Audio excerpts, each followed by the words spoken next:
실제로 이렇게 뵌 거는 처음인데 반갑습니다. 저는 이윤석이라고 하고요. 지금 이제 손해사정사로 일을 제가 2005년부터 시작했습니다. 그래서 이쪽 일을. 그래서 현업은 14년 정도 됐네요. 19년 됐으니까. 그리고 제가 자격증을 취득한 거는 2010년도에 취득을 했고요. 3종. 그리고 이제 2014년도 신체손사 1차 바뀌었을 때 그때 전환을 해가지고 계속 하고 있습니다. 딱히 할 게 없어가지고 하고 있는데. 지금은 이제 국민대학교에서 겸임으로 손사 지도하고 있고요. 사이버대학교에서도 운 좋게 이렇게 좋은 기회를 얻게 됐고, 학원에서 이제 또 지금 손사 강의를 하고 있습니다. 그래서 EPS에서 하다가 지금은 금융보험학원에서 산보험하고 있거든요. 하고 있고, 이제 제가 뭐 시험 관련돼서 어차피 공부는 자기와의 싸움이잖아요. 그러니까 제가 뭐 어떻게 하셔야 되고 뭐 이런 거보다도 전반적인 손사의 전망이라든가 아니면 저는 이제 어떻게 들어왔고 일을 해보니까 어떤 걸 좀 느꼈고 이런 것들에 대해서 여러분들이 이제 시험을 볼지 말지 결정할 수 있는 부분에 대해서 좀 설명을 드리고, 그 다음에 이제 하신다면은 이제 어떻게 1차부터 어떻게 방향을 잡아가지고 어떤 과목은 좀 공부를 많이 하셔야 되고 어떤 과목은 좀 단기간에 벼락치기로 끝낼 수 있고 이런 것들을 좀 설명을 드리도록 하겠습니다. 우선 이제 손해사정사 시험 개요에 대해서는 뭐 나와 있는데, 손해사정 정의는 이게 보통 여러분들이 이제 뭐 손해사정사라고 하면은 사고 나면은 뭐 합의치고 가가지고 뭐 더 달라고 하고 보험사랑 싸우고 뭐 이런 것들을 생각하시는데, 원래는 이제 손해에 대한 검정과 정산이라 그래가지고요. 말 그대로 사고 조사하고 손해 산정하고 그 산정된 손해액에 대해서 피해자 또는 보험회사에 대해 의견을 내고, 여기까지가 원래 손해사정사의 업무입니다. 합의까지는 원래 볼 수가 없습니다. 합의까지 개입을 할 수 없는 게 원칙이고, 사실 실무상 지금 변호사법에 있는 합의 문제 때문에 이 부분이 협회랑 좀 갈등이 첨예하게 대립되고 있습니다.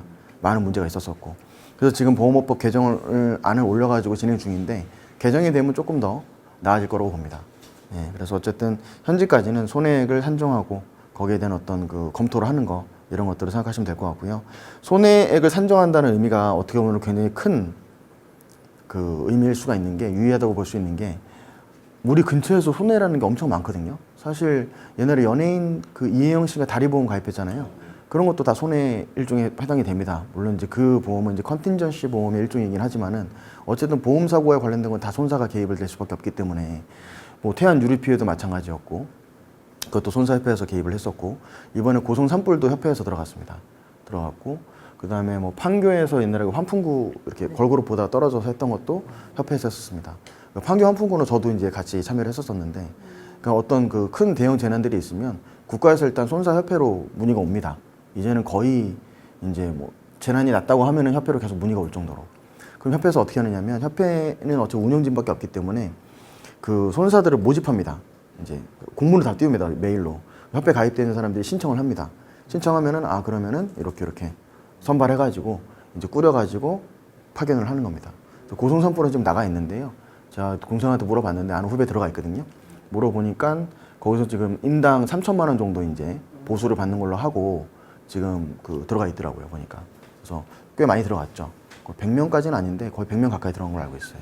근데 지금 가가지고 한 달 동안 이제 합숙하면서 하고 있거든요. 그래서 맨 처음에 한 달 정도 지났을 때 한 1,000만 원 정도 일단 보수 들어오고, 중간 정산으로 500 정도 들어오고, 나머지 1,500은 끝날 때 잔금 이렇게 들어오고 이렇게 한다고 하더라고요.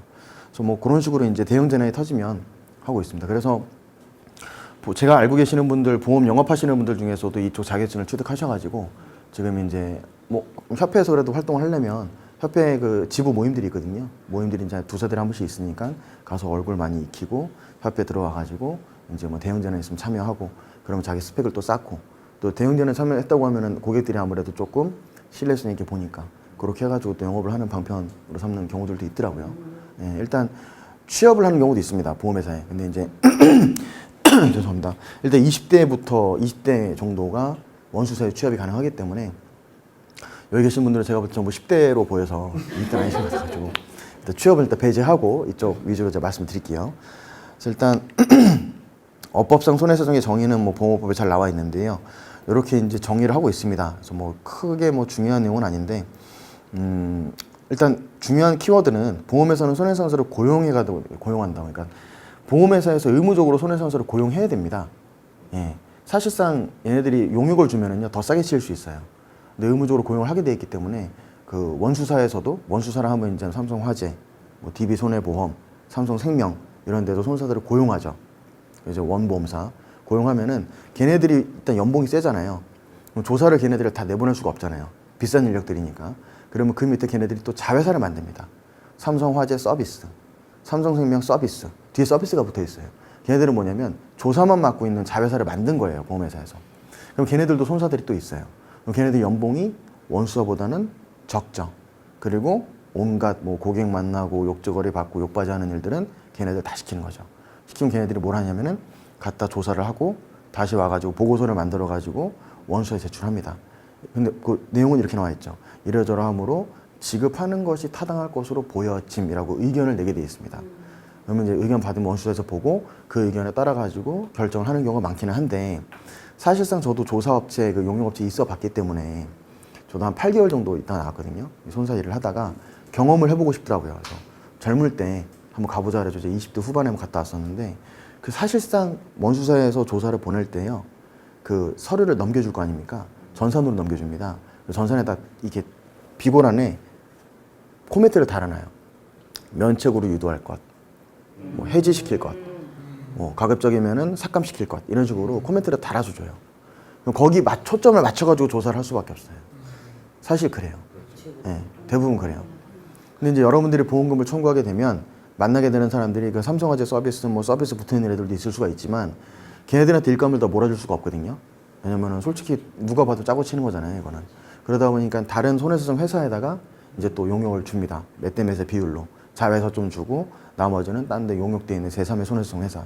근데 걔네들도 고객들을 일을 하는 게 아니라 보험회사에 일을 받는 애들이기 때문에 보험회사에서 끝나고 피를 받거든요. 그리고 1년에 한 번씩 갱신계약을 맺어요. 그 회사 거를 받을 건지 말 건지. 근데 예를 들어서 저 같은 애가 들어가가지고 면책인데 이건 부책시켜야죠. 이거 돈 줘야죠. 다 준다 이런 식으로 의견을 올려버리면 원수사한테는 야 우리가 피를 주고 니네를 우리가 왜 쓸 이유가 뭐가 있냐 이렇게 되면 그러면은 당연히 다음에 갱신을 할 때 갱신을 안 하려고 하겠죠. 그럼 그 회사는 그것만 받아먹고 사는 애들이기 때문에 걔네들은 대신 제3이니까 삼성화재, 동부화재, KB손해보험 여기서 이렇게 받아가지고 하는 애들이거든요. 그럼 끊기게 되면은 밥줄이 끊기게 되는 거잖아요. 근데 당연히 보험회사 역시 코멘트 오는 대로 할 수밖에 없어요, 사실은. 저도 사실 그것 때문에 저도 이제 좀 있어 보다가 야 이거 진짜 더럽구나 그래가지고 나와버렸는데 근데 어쨌든 그 보험회사에서는 일단 보험회사 고용을 시켜야 됩니다. 어쨌든 원수사도 고용을 해야 되고 자회사도 고용을 해야 되고 이 서베이라고 하는 용역업체들도 고용을 해야 되는데 이 고용에 대해서 제가 잠깐 말씀을 드린 이유는 지금 현재 비율이 1대3, 1대5입니다. 1대5. 예, 그러니까 손사 한 명이 직원 5명의 비율을 맞춰야 돼요. 근데 다스카 손사라고 이 조사업체 중에서 빅3가 있어요. 빅3 중에서 한 군데가 다스카 손해상이라고 있는데 거기가 비율을 못 맞춘 상태에서 일을 한 거예요. 그래서 이번에 과징금을 한 몇십억을 먹었어요. 그러다 보니까 이제 비율 맞추는 거 굉장히 민감해져 있어요. 근데 지금 아까 말씀드렸잖아요. 일이 더럽다고. 저도 이따가 나왔거든요. 근데 일이 더럽다 보니까 손사 자격증을 딴 애들이 조금 있다가 나 밖에 나가서 고객들한테 대접받으면서 고객 일하지. 내가 왜 여기서 원수사 눈치 봐야 되고 원수는 또 주지 말라고 그러지. 고객은 못 준다 그러니까 난리 치우지. 중간에서 민원은 안 들어오게 하면서 이게 다독여야 되는데 양방으로 치잖아요. 손사대에 나가버리는 거예요. 비율이 계속 안 맞춰지는 거죠. 그래서 요즘에 손사 자격증이 있는 사람들에 대해서는 뭐 이쪽은 대부분 급여제가 많고 인센티브도 이제 건당 얼마 쳐주는 애들이 많거든요. 보통 이제 인센티브 해가지고 자격증 수당으로 한 40에서 50 정도를 매달 이제 별도로 주고 있어요. 주고 있는데 그게 이제 TO가 차게 되면은 이제 그런 것도 좀 없어지겠죠. 없어지는데 TO가 차는 건 제가 볼 때 좀 시간이 걸릴 거라고 봐요. 차는 거는. 왜냐면 따도 나가버리니까. 예. 저 같은 경우는 조사업체에 있을 때 그때 좀 충격을 먹었던 게 일단은 그 당시에는 그 골절 진단비가 이제 치아파절 제외가 없었어요. 그래서 이빨 부러지면 골절 진단비 줬어야 됐습니다, 옛날에는. 근데 이제 보니까 계속 면책을 시키라는 거예요, 원수에서는. 이거 왜 면책이냐? 야권에 없다. 야권 해석 원칙상 없으면 줘야 되는 건 이빨은 뼈 아닙니까? 그렇게 의견을 냈어요. 근데 원수가 저한테는 얘기 안 하죠. 저는 직원 찌끄레기니까 위에 팀장을 불러요. 이윤석 씨가 뭐 하는 사람이냐? 그렇게 하면 우리가 니네한테 건을 왜 주냐? 정신 차려라. 이렇게 얘기를 한 거예요. 팀장은 저한테 뭐라 하고, 예, 막 그러죠. 근데 거기도 서비스 인력난이 있으니까 저도 기분 나쁘니까 팀장이 이런 식으로 하면 나 일 못 하겠다고. 근데 팀장이 중간에서 많이 고생을 했죠, 사실은. 그러다가 이제 어느 날 한번 또 안산에 파견 나갔는데, 조사 나갔는데, 7살짜리 애였어요. 태권도장에서 돌려차기 하다가 7살짜리인데 무릎 연골이 나간 거예요. 흔치가 않거든요, 그런 경우. 진짜 흔치 않아요, 애들이. 근데 그걸 이제 뭐 고대 외래 교수라는 사람 동네 정형외과 의사가 이제 그 관절경을 해가지고 애 연골을 치료를 했는데 보험회사에서 이렇게 나오는 거예요. 기여도로 잡으라는 거예요. 이제 기여도는 뭐냐면 나이가 들면서 우리 연골이 퇴화되잖아요. 그러다 연골에 다치게 되면은 거기에 대한 기여도를 빼라는 건데 아니 7살, 6살, 7살짜리가 무슨 기여도가 있어요 도대체. 연골이 다 형성도 안 됐을 나이인데라고. 근데 일단은 제가 그걸 얘기를 할 수는 없고 의사가 판단을 해줘야 되잖아요. 그래서 가서 의사님한테 물어봤어요. 그러니까 이래저래 해서 이 기여도 어떻게 해야 될까 했더니 잠깐 문 좀 닫아보라 하더니 저보고 그러더라고요. 어떻게 해주면 되겠니요? 그러니까 보험회사에서 나왔다 그러면 대부분의 의원들이 그렇게 얘기해요. 어떻게 해주면 되냐고. 보험사랑 부딪히기 싫으니까. 네. 그래서 그때 이제 와 보험사 애들이 진짜 어떻게 악랄하게 했으면 근데 의사들의 인식도 그렇게 심어져 있고 그래서 그리고 이제 그거 하고 제가 그만둬버렸죠. 그만둬버렸는데 어쨌든 고용은 지금 해야 되고 여러분들이 만약에 자격증을 취득하게 된다면은 고객들 쪽에서 일을 하든가 아니면 이렇게 조사업체에 들어가시든가 방법이 있습니다. 조사업체는 자격증을 취득했다고 하면은 나이 불문 관계없이 무조건 선발을 할 거예요. 원수는 힘들어도. 예. 힘들고 대신 이제 그쪽은 또 그쪽 나름대로 고충이 있고 또 고객들 쪽에서 일하는 사람도 또 나름의 고충이 있죠. 사실. 그래서 그렇게 진행이 되고 있고 신체 손사 같은 경우에는 아무래도 많이 뽑고요. 재물 손사는 조사업체가 많이 뽑을 겁니다. 근데 재물 손사는 여러분들 염두에 주신다면 딱 처음에 따자마자 절대 고객들 일부터 할 수가 없어요. 재물 손사는 자격증을 취득한다고 해서 신체 손사는 접근해서 일 배우기가 좀 용이한데 재물 손사는 잘 안 알려줘요. 손사들끼리 적산하는 방법이라든가 이런 것들을 자기네도 고생 해가지고 배웠기 때문에 잘 안 알려줘요. 자격증 취득해도 막상 공장 불에 탔는데 데리고 와가지고 손해 산정해 달라 그러면은 뭐부터 어떻게 손을 댈지 모르잖아요. 네, 그래서 그거는 일 배울 수 있는 데가 이 조사업체밖에 없어요. 근데 조사업체는 인보험 쪽 조사업체는 인센티브입니다. 조사업체, 그러니까 서비스 회사들, 자회사들은 연봉제인데 얘네 제3 조사하는 애들은 다 그 인보험 쪽은 인센이에요. 건당 뭐 20만 원. 병원 한 군데 갔다 오는데 일비 3만 원. 두 군데 갔다 오면 6만 원. 세 군데 오면 9만 원 이런 식으로 산정이 되고 그럼 한 달에 보통 한 20건 정도로 쳐요. 보통 치니까 뭐 한 500에서 600 정도를 보통 벌어 가죠. 좀 손이 붙는데 어떤 분들은 뭐 그 정도면 괜찮지 않냐 그러시는데 고생하는 거에 비하면 사실 거의 주말에도 나와서 일을 해야 되거든요. 예. 일을 해야 되기 때문에 그렇고 재물손사 쪽은 그러니까 연봉제로 무조건 일을 해야 돼요. 인센이라는 게 없고 들어가서 일 배우실 것 같으면 재물손사 쪽은 연봉이 지금 다스카가 초봉이 한 3,400 정도 될 거예요. 다스카가 연봉이. 근데 자격증이 있으면 수당이 좀 붙겠죠. 붙어도 초봉 자체는 많지 않고 근무 강도는 높아요. 저 인보험 조사팀에 있을 때도 옆에 재물팀이 있었는데 저부터 11시에 나갔거든요. 퇴근을. 근데 걔는 그때도 불 켜고 일하고 있었어요. 네. 11시에도. 인보험 쪽도 마찬가지. 저도 할 때 밤 11시에 거의 맞죠. 왜냐면 병원 갈 차트를 떼야 되는데 9시부터 5시까지는 병원 일과 시간이니까 차트를 떼러 다녀야 되잖아요. 근데 보고서 치고 정리는 언제 합니까 그러면? 6시 병원 일정 마치면 사무실 복귀해가지고 일정 정리하고 의견서, 초동조사 보고서, 중간조사 보고서, 20건들 갖다가 매달 쳐내야 되니까 보고서 60기가 나가야 되잖아요. 그러면 이제 계속 해서 나가야 되니까. 그래서 일 강도는 좀 높아요. 근데 그쪽은 이제 장점이 건 떨어질 일이 없죠. 보험사에서 계속 건을 주니까. 네. 계속적으로 이렇게 열심히 하면 사주만 멀쩡하면 벌 수 있어요. 그렇게. 근데 이제 그 고객 쪽에서 하는 저희 같은 손사들은 사건을 누가 주는 게 없잖아요. 고객이 일을 안 맡기면은 손가락을 빨아야 되거든요. 이제 그런 부분들에 대해서는 여러분들이 고민하셔야 돼요. 하셔야 되고 어쨌든 고용손사 지금 자격증 취득하면 지금 현재 시점에서 대접받는 건 맞습니다. 그 비율이 안 맞아가지고 과징금 한번 맞고 나서 그 조사업체들도 좀 생각이 바뀌어가지고 손사들을 유치하려고 하고 있어요. 네. 그 다음에 요거는 뭐 요건이라든가 이런 것들은 나중에 필요하면 나중에 제가 자료를 다 보내드리겠습니다. 손사의 업무인데요. 손해성 발생 사실 확인하고 약관 적용. 아까 교수님께서 약관 뭐 관련돼서 문제 내주셨더라고요. 그래서 약관 내용이라든가 손해액 및 보험금 사정, 그 서류 작성 제출에 대행, 그다음에 보험회사에 대한 의견의 진술 이렇게 되어 있는데 요거는 고객들 쪽에서 일하는 손사뿐만 아니라 원래는 그 보험회사 쪽에서 일 맡은 애들도 원래 해야 돼요. 지금 바뀌었죠. 지금은 고객한테도 손해사연서를 교부하게 돼 있어요. 고객한테도. 그래서 그런 부분들 참고하시면 될 것 같고 고용손사하고 독립손사는 제가 방금 말씀을 드렸습니다. 회사에서 고용되어 있는 사람들, 자회사에 고용되어 있는 사람들, 그 다음에 저희처럼 그 고객들한테 위임을 받는 손사들 이렇게 되어 있습니다. 시험 과목은 이제 신체 손사 같은 경우에는요 1차는 3과목입니다. 보험업법, 보험계약법, 그 다음에 손해사정 이론 세 가지가 있습니다. 바뀐 제도에서 이제 나온 거고요. 옛날에는 의학이론이 하나 더 있었어요. 의학이론이 객관식이었는데 지금 의학이론 없어졌어요. 없어지고 2차로 올라갔어요. 서술형으로. 그래서 네. 그래서 의학의 범주는 가정의학과 쪽에 나와 있는 질병 파트하고 그 다음에 상해 해부학에 들어갑니다. 해부학 쪽에 들어가기 때문에 뭐 뼈, 인대, 근육, 그 다음에 우리 대사증후군이라든가 질환들 있죠. 뭐 신생아들 태어났을 때 아프카 점수 매기는 그런 기준들이라든가 이런 것들을 위주로 해가지고 많이 이제 공부를 하게 돼요.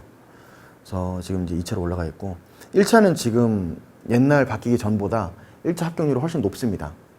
높고 지금 합격하기도 용이합니다. 1차는. 그 응시 인원은 점점 늘어나고 있습니다.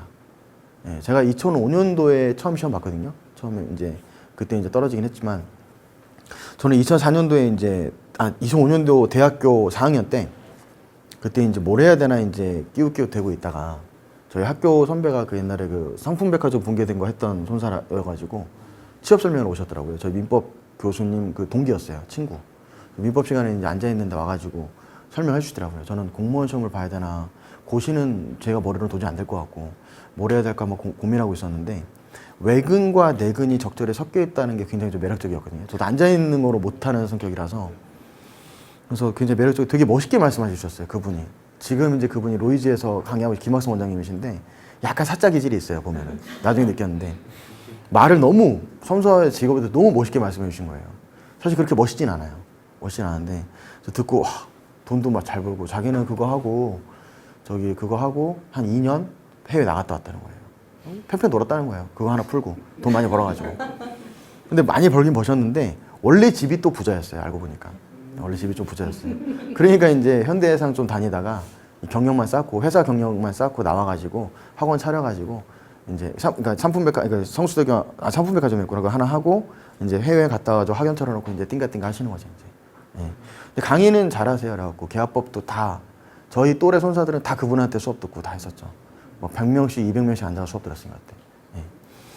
근데 어쨌든 그 계약법 근데 뭐 손사 저 같은 경우는 이제 그때 얘기 듣고 이제 시작을 하게 됐어요. 이제 시험을 이제 준비부터 했는데 첫 해 저는 2005년도에 떨어졌습니다. 떨어졌고 2005년 1차는 붙었어요. 2차 떨어졌죠. 2차 떨어졌는데 2차를 제가 그 다음에 2006년도 한 번 더 봤죠. 2차 한 번 더 볼 수 있잖아요. 근데 먼저 1차는 그때 합격률이 3,000명 정도 시험 봤는데 1차에서 560명 붙었어요. 1차는. 근데 그때 1차 합격률이 되게 낮았어요. 왜 낮아졌냐면 보험계약법에서 다 꽈락이 나왔어요. 대부분. 사실 1차 붙었던 형도 같이 시험 봤는데 1차에서 떨어졌으니까. 네. 네, 보험계약법이 한마디로 복병이에요. 복병. 근데 그 다음 이후에는 2010년도인가 그때 한 번 이상이 나오고 그 다음에는 그렇게 이상이 나온 적은 없어요. 뭐 꽈락이 그렇게 염려가 될 정도로. 그래서 저는 그때 이제 1차 그렇게 시험 붙고 나서 기고만장했죠. 네, 막 되게 합격률이 낮았는데 붙어서 기고만장해가지고 2차 보기 좋게 떨어지고 그 다음에 누가 그러시더라고요. 2차 과목은 나중에 이제 약관만 달달달달 외우면 합격한다 무조건. 그래서 한 3개월, 4개월 걸려가지고 약관만 달달달달 외웠어요. 그래서 2차 과제가 자동차 보험 과목이 첫 해 28점 나왔거든요. 40점이면 꽈라고 떨어졌는데 약관 달달달달 외우고 다음에 시험 봤더니 27점 나왔어요. 1점이 더 떨어졌어요. 공부를 더 많이 했는데. 그래서 제가 그 다음부터 이제 그 시험 합격할 때까지 2010년 합격할 때까지 시험 안 봤어요. 그렇게 해서 떨어지니까 어떻게 공부를 해야 될지 감이 안 잡히더라고요. 그러고 2010년도에 이제 붙고 나서는 이게 왜 그때 떨어졌고 왜 이번에 붙었는지를 확실하게 알겠더라고요. 근데 그 시험 했던 그 답안지 작성하는 요령이 지금도 똑같이 가고 있어요. 지금도 똑같이 가고 있어요. 그거는 뭐 거의 바이블이에요, 바이블. 답안지 작성하실 때 요령은. 그래서 그 부분들에 대해서는 나중에 제가 또 말씀을 드리도록 하고 어쨌든 그렇게 해서 저는 이제 업무를 저는 무조건 고객들 거부터 시작했습니다. 그리고 독립손사 쪽의 처우에 대해서 말씀을 드리면 대부분의 독립손사들이 들어가면 고객들 쪽 건을 따와가지고 해야 되는 거잖아요. 그럼 그 당시에는 병원 가가지고 다 명함 주고 영업하는 거였어요. 정형외과, 신경외과 하면 다치는 사람들 다 있으니까. 그냥 병원에 들어갑니다. 가가지고 명함 주면서 기부서 했다 싶으면은 어디 다쳤냐 물어보고. 그러면 그 당시에는 이제 많지가 않았기 때문에 이상한 사람으로 많이 봤죠. 지금은 너무 많아져가지고 귀찮다고 생각을 하고 병원 가면은 그렇게 생각을 해요. 근데 지금 이제 어쨌든 그때 당시에 이렇게 업무를 하면서 처음에 기본급이 30만 원입니다. 30만 원. 사건을 못 따가지고 수익 창출이 안 되면 급여라는 게 없어요. 고객들 쪽에서 일하는 건. 저는 30만 원 동안 6개월을 받았죠. 30만 원만 6개월 받았죠. 그래갖고 집에서도 막 때려쳐라 막 말이 많았는데, 영업에 대한 만약에 좀 부딪히는 게 좀 있으신 분들은 사실 이 독립손사 쪽은 맞지 않을 수 있어요. 저는 영업이 좀 맞지 않는 스타일이었기 때문에 처음에 고생을 되게 많이 했어요. 고생을 되게 많이 했고, 나중에 이제 뭐 진짜 막 급해지니까 사람이 급해지니까 그때는 막 이것저것 다 하게 되잖아요. 그때는 막 저는 환자들이랑 친해지려고 일부러 숟가락만 들고 막 병원에 들어가가지고 밥 먹을 때 같이 먹자고 그러고 막 그랬어요. 나중에는 성공 어떻게든 여기서 자리 잡아야 되니까. 예.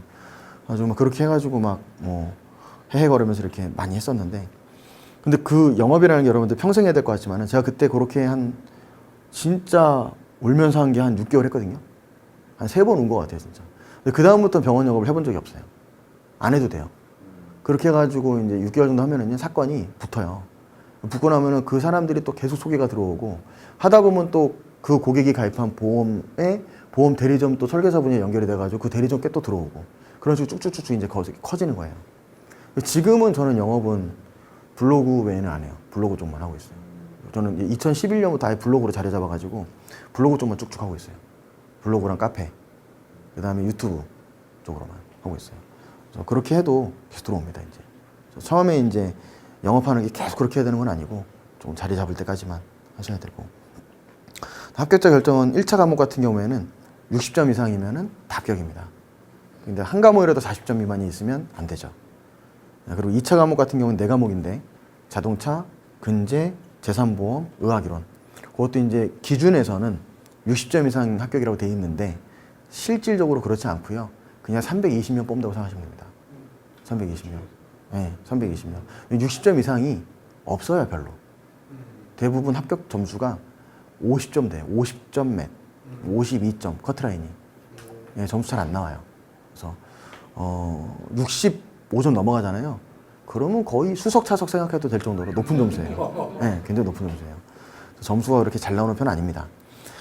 그래서 이제 그렇게 보시면 돼요. 320명 안에만 되시면 돼요. 어찌됐든. 그렇게 생각하시면 될 것 같아요. 네. 그리고 이번에도 저 며칠 전에 손사 시험이 이번에 좀 빨리 끝났습니다. 원래 8월 말에 보는데 이번에는 8월 초에 봤어요. 8월 초에 봤어요. 네? 응시자가 대략 어느 정도 됩니까? 어떤 응시자요? 이번에 3,000명 정도 봤죠. 왜냐면 1차 보고 작년에 1차 보고 2차 떨어졌던 유해생들이 붙고, 이번에 시험 보는 사람들이 또 붙고, 1차 면제 보는 사람들이 또 들어오니까요. 3,000명 정도 봐요. 네. 그래서 320명 정도 뽑고 있는데, 근데 이게 여러분들이 생각할 때 응시인원으로 생각하면 되게 많게 보이잖아요.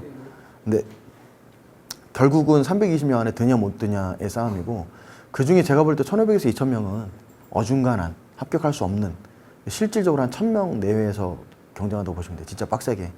왜냐면 보험회사 입장에서는 손사를 붙여야 되니까, 또 회사 입장에서는 이제 잘하는 사람들만 뽑아서 연수원을 보내요. 그러면은 거기 잘하는 사람이 들기 위해서 회사 내에서 또 시험을 봐요. 직원들끼리. 근데 떨어진 사람들은, 난 떨어져서 제가 손사 시험 안 봐야지 안 하잖아요. 회사가 나를 몰라보다니 이것들 내가 개인적으로 공부해서 꼭 합격해가지고 콧대를 꺾어주리라, 뭐 이런 사람들이 좀 있겠죠. 그래서 연수원에 들어가 있는 애들 진짜 에이스 중에 에이스. 걔네들이 이제 뭘 하냐면 한 보름 정도 아무것도 안 시켜요.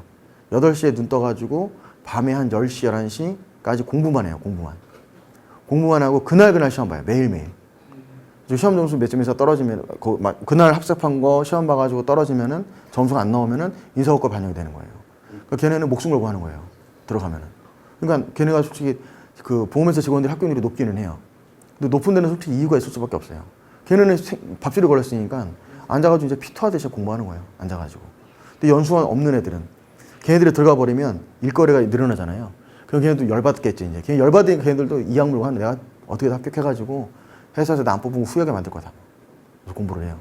보험사 직원분들이 공부를 좀 독하게 해요. 독하게 하고, 나머지 이제 학생분들 중에서 내년에 어떻게 볼 건지 좀 한번 알아봐야지, 이렇게 설렁설렁 가시는 분들이 좀 많이 있어요, 사실은. 네. 그래서 어쨌든 결론적으로 한 1,000명 정도에서 여러분들이 결정하시면 된다 보시면 되고, 네, 1차 과목 보험계약법에 대해서 잠깐 말씀을 드리면, 보험계약법 기출 범위는요, 판례가 나오고요, 보험계약법이 있습니다. 638조부터 739조의 3 인보험편까지 있습니다. 그리고 그 보험계약법을 보시면 보험계약법에 나오는 기출 형태는 두 가지죠. 그냥 법에 있는 내용을 맞추는 거 하나 하고요, 예를 들어서 고지 의무는 보험계약자 또는 피보험자가 부담하는 건데 이때 그럼 가로를 해놓고 보험계약자 또는 피보험자를 가로 해놓고 밑에 보험계약자 또는 보험수익자 2번 보험계약자 또는 피보험자 3번 보험계약자와 피보험자 4번 보험계약자와 보험수익자 이런 식으로 해놓는 거죠. 또는 와는 틀리잖아요. 그런 것들 맞추는데 그건 굉장히 기초적인 문제라고 생각하시면 돼요. 뭐 제척기간 뭐 3개월 이런 것들 나오는데 아니면 또 응용하게 되면은 다음 중 법조항의 내용 중 기간이 가장 긴 것은 고지 의무 3개월, 약관 교부 명시 의무 3개월 내 취소 가능하고 이런 것들 기간 쭉쭉 중에서 제일 긴 게 몇 번인지 맞추는 거. 그게 기초적인 단계로 치면 1단계 문제입니다. 그렇게 나오는 해는 여러분들은 무조건 합격한다고 보시면 돼요. 무조건 합격이에요. 예. 계약법이 다 막 점수가 잘 나와버리니까. 근데 이제 그 계약법 중에서 이제 그 예를 들어서 약관 교부 설명 의무 같은 경우에는 638조의 3에 있습니다. 638조의 3에 있는데 그러면은 그럼 638조의 3에 있는 그 약관 교부 설명 의무 내용을 가지고 여러분들이 그 이론적 내용이 있죠. 아까 프린트 보셨지만 뭐 해석 원칙은 어떻게 되고 짧은 법조항을 가지고 많은 내용들이 나와 있잖아요. 요건이 어떻게 되고 위반했을 때 효과가 어떻게 되고 그 다음에 여기에 대해서 약관의 내용을 갖다가 우리가 따라야 되는 게 구별설 때문인지 의사설 때문인지에 대해서 이론들이 막 나오죠. 그러면 그 이론들에 대한 내용이 계약법에서 또 나와요. 의사설에 의하면 어쩌어쩌하다. 2번 규범설에 의하면 뭐가 맞다. 3번 무슨 학설에 의하면 이렇다. 이게 나와요. 그게 2단계 스텝 2예요. 그러니까 법조문에서 말고 이론적인 내용을 물어보는 것들. 근데 그 정도도 여러분들 지금은 아무래도 책을 몇 번 보고 강의를 한번 돌리면은요. 그 정도는 다 아세요. 다 아세요. 그러니까 그 정도 되게 쉽게 나오는 거고. 세 번째가 이제 좀 까다롭게 나오는 스타일인데 판례죠, 판례. 판례 위주로 나오는 거예요. 예를 들어서 그냥 무슨 판례를 내주고 답이 틀린 것이 아니고 그냥 문제는 짧아요. 다음 중 틀린 것은 1번 판례, 2번 판례, 3번 판례, 4번 판례. 그 중 틀린 판례 찾는 거예요. 네, 그게 사실 제일 까다로워요. 제일 까다로운 형태고 그렇게 되면 지문도 엄청 길어지고 푸는 시간도 길어지고. 네. 그래서 그런 부분들에 대해서 이제 여러분 업법이랑 계약법을 같이 시험 보기 때문에 그때는 시간 배분 조정을 잘 하셔야 돼요. 잘 하셔야 되는데 근데 제가 이제 무조건 계약법 제가 이제 강사도 하고 있지만 저도 이제 계약법 시험을 봤던 사람이었잖아요. 그 나름 이제 기고만장했던 2005년도에 그 풍파 많았던 계약법 시험도 겪어보니까 저는 그때 판례집 같은 거 안 봤어요. 근데 판례가 무지하게 나왔어요, 문제가. 그래서 저는 풀면서 야 이걸 것 같은데 뭐 이런 형태로 많이 찍어 나왔거든요. 근데 지금 생각해 보니까 그 당시에 딱 공부했던 스타일이 있었어요. 저는 그 보험계약법을 그냥 달달달달 외우라 하더라고요. 그 김학석 원장이. 다 외우는 게 부담스러우면은 638조부터 손해보험 총칙인 682조까지 보험자 대위편까지만 외우라더라고요. 그래서 저는 그때 달달달달 외웠어요. 토시 하나 안 틀리고 또는 와 다 구분해가지고 다 외웠어요. 다 외웠는데 그 외우는 데는 얼마 그렇게 많이 걸리진 않았는 게 왜냐면 저는 학생 때였고 집까지 왔다 갔다 1시간 걸리니까 왔다 갔다 하면서 이제 두 개 조문씩 이렇게 외우는 거예요 이제. 그래서 계속 이렇게 반복을 했죠. 근데 한 명은 걔는 어떻게 공부했냐면 문제만 드립다 풀었어요 계약법을. 시중에 있는 문제 다 갖고 와가지고. 근데 걔는 떨어졌죠.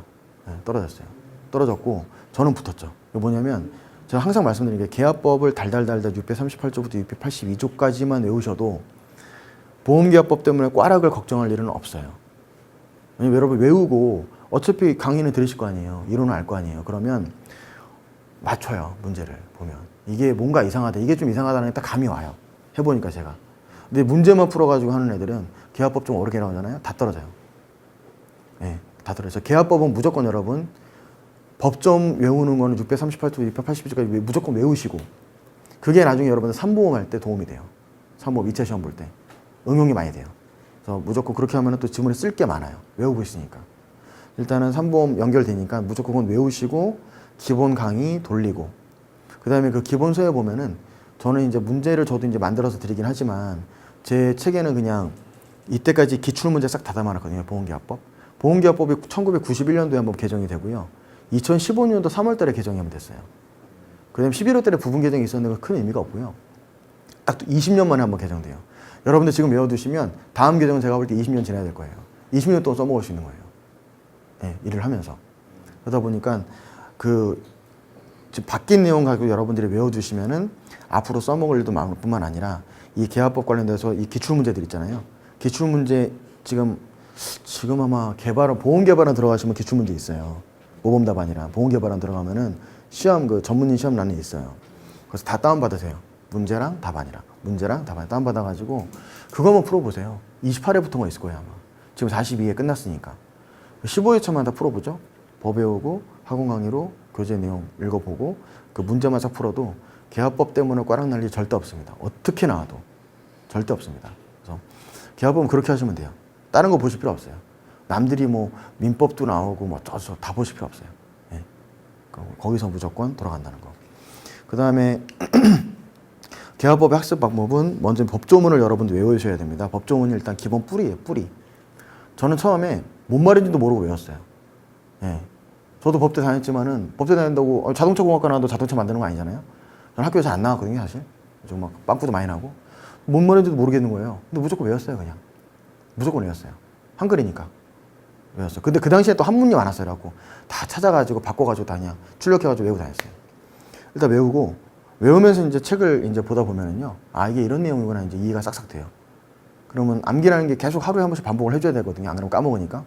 그래서 나중에 이제 법조문을 682조까지 왔다 갔다 하면서 이제 입으로 확인하는 방법으로 하시면은요, 공부한 시간 안 뺏기고도 충분히 하루에 한 번씩 확인이 가능해요. 네. 그래서 그렇게 하시면 되고, 그 다음에 해석상 발생하는 이론의 이해는 교재를 보고 이해하시면 됩니다. 객관식이라서 좋은 게 책에 있는 내용만 이해되셔도요, 지문 보면은 아 이게 맞다, 아니었지, 이게 나오니까 그 정도는 괜찮아요. 조문에 대한 판례 이해는, 판례 같은 경우에는 뭐 판례집 사서 보실 필요 없고요. 기출문제 나오면 판례 많이 나왔던 해 있습니다.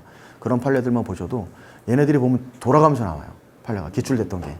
거기서 조금 몇 개 얹어지는 수준이에요. 예, 그래서 그렇게 보시면 되고.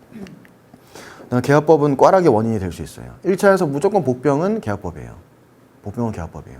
그래서 꼼꼼히 공부하셔야 되고, 법과목 같은 경우는 문구상 차이를 묻는 경우도 아까 또는 뭐 그리고 와 이런 것도 많이 물어보니까 참고하셔야 되고, 조문 암기는 여러분들 필수입니다. 필수. 그래서 보험계약법 범위는 638조부터 인보험편까지 돼 있고, 구성이요, 뼈대는 이렇게 돼 있어요. 모든 법이 똑같습니다. 모든 법의 뼈대는 똑같아요.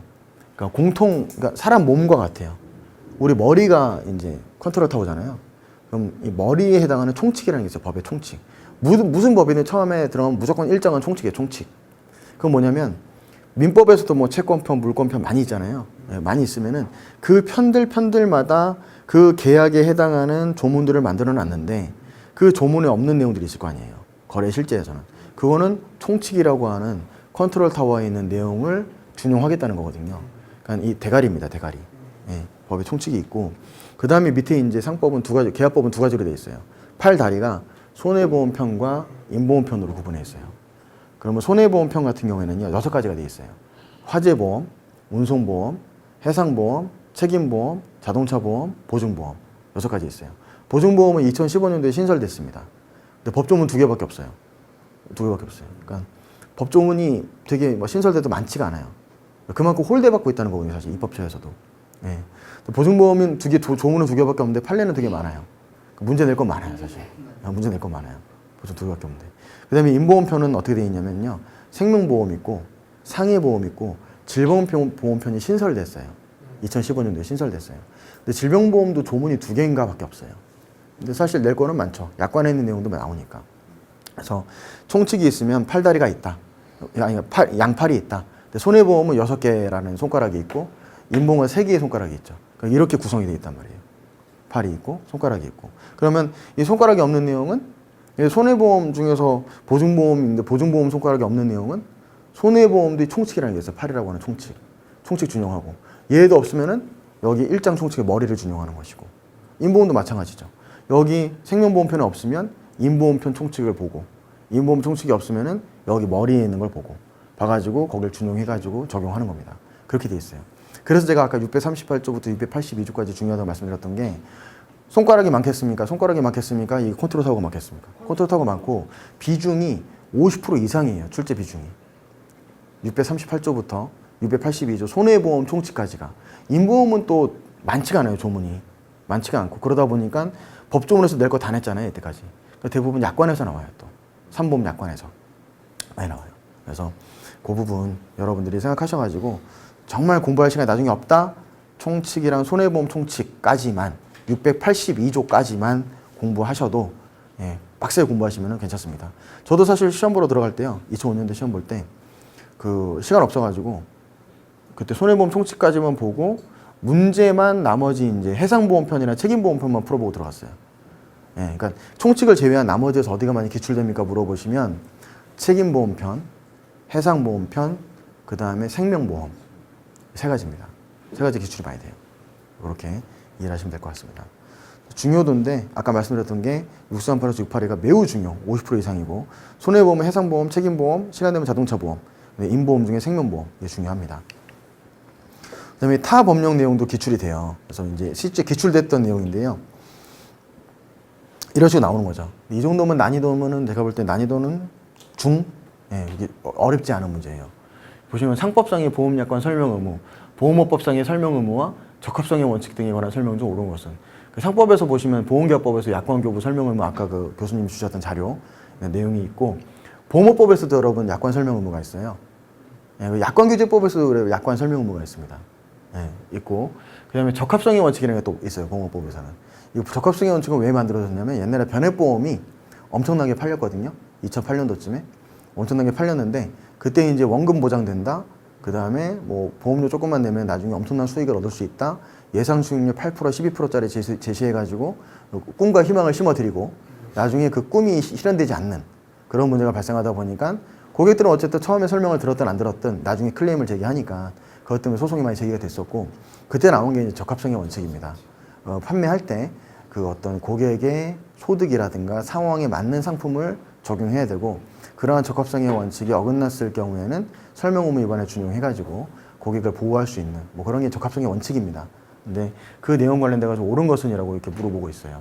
그래서 쭉 보고 뭐 내용 보시면 상법상의 보험약관 교부 설명 의무가 이행되지 않더라도 보험업법상 설명 의무 위반으로 해 책임을 물을 수 없다 뭐 이렇게 나와 있는데 어쨌든 답은 요거 4번이었거든요.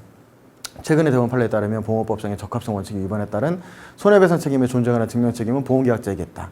왜 제가 이 문제를 뽑았냐면요. 이 증명책임, 입증책임을 지문에서 많이 물어봐요. 보험계약법은 또. 여러분들 공부하실 때 증명책임, 입증책임에 대한 이거 입증책임 누가 부담하는 건지 여기에 대해서 여러분들이 좀 많이 하셔야 되는데 근데 원리를 알면 간단해요. 사실 이런 문제들은. 그 입증책임에 대한 거는요. 간단하게 뭐 말씀을 드리면 입증 책임은 통설이 법률요건 분류설이라고 하는 통설에 적용되어 있는데 말은 길지만 한마디로 그거죠. 아쉬운 놈이 입증하는 거야. 아쉬운 놈이. 아쉬운 놈이. 네가 적합성의 원칙을 위반한 것 같아? 그럼 네가 위반하지 않았다는 사실에 네가 입증해. 그럼 누가 보험회사가 입증해야 되는 거죠. 예. 그러니까 만약에 고객이 난 의무 위반한 적이 없다. 그럼 의무 위반은 고객이 입증을 해야 되는 거야. 난 의무 위반한 적이 없다는 사실에 대해서 입증해야 되는 거죠. 근데 고지 의무 위반 같은 건 좀 달라요. 계약 전에 이제 알려야 될 사항 같은 경우에는 일단 계약자나 피보험자에게 고지 의무 위반이 있는 것으로서 일단 추정이 되죠. 위반이 있으면 추정이 되고 거기에 대해서 보험회사가 이제 입증을 하게 되면은 또 이제 그 고지 의무 위반이 성립이 되는 것이고 고지 의무 일단 1차적으로 보험회사가 입증을 해줘야 돼요. 그 경우에는. 근데 또 2차적으로 이제 그게 싫으면 고객이 의무 위반이 없다는 입증을 해야 되는 것이고. 그러니까 결국 다 아쉬운 놈이 해지시키고 싶어? 해지시키고 싶은 네가 입증해봐. 의무 위반이 있다는 걸. 그게 법률요건 분류설이에요. 아쉬운 놈이 입증 책임을 부담해라. 네. 거기에 맞춰가지고 이제 그것만 알면은 사실 이건 공부하지 않았다 하더라도 딱 보면 알 수 있는 그런 형태의 문제죠. 그래서 기출문제 그 풀이는 용이한 방법입니다. 그래서 28회부터 42회까지 꼭 한번 보시고 판례집은 시간 되시면 시간 남아돌면 그때 한번 보시면 될 것 같아요. 그것도 이제 아주 이건 스텝 1 이렇게 나오면 여러분들 그냥 합격하라는 예, 그런 문제입니다. 그래서 보험계약 체결되는 최초 보험료를 지급하지 아니한 경우에는 다른 약정이 없는 한 땡땡이 경과하면 계약이 해지된 것으로 보고 보험자의 보험료 반환 의무는 땡땡이 시효로 소멸한다라고 되어 있습니다. 그래서 이 순서대로 맞는 것은이라고 되어 있는데요. 먼저 이제 보험료 반환 의무라고 되어 있잖아요. 보험료 반환 의무. 이게 소멸시효로 묻는 거거든요. 소멸시효 묻는 것이고 최초 보험료 지급 안 했을 경우에는 언제가 경과하면 해제된 것으로 보느냐. 이거 전부 상법에 있는 내용이거든요. 네. 그러니까 상법 달달달 외우면 이런 거 꿀이죠, 꿀. 예. 그래서 최초 보험료는 2월입니다. 2월에 경과하면 없고요. 소멸시효는 여러분들 외우실 필요는 없는 게 보통 이제 2년, 3년이라고 되어 있는데요. 예. 근데 이제 이렇게 보시면 돼요. 보험회사의 소멸시효는 2년이고 계약자의 소멸시효는 3년이거든요. 그러면 이제 보험료 반환 의무, 보험금 청구권, 소멸시효 뭐 이렇게 권리 의무에 따라서 이 기간이 달라져요. 근데 결국 가입자한테 돈 들어오는 건 기간이 길어요. 쫄을 수 있는 기간이 길어요. 소멸시효가 졸을 수 있는 기간이니까 내놓으라고. 기간이 길어요. 그러니까 고객의 주머니에 돈이 들어오면은 3년. 네. 내 주머니, 고객 돈 주머니에서 돈이 나가는 거는 2년. 나가면 누가 보험자한테 가잖아요. 그러니까 보험사.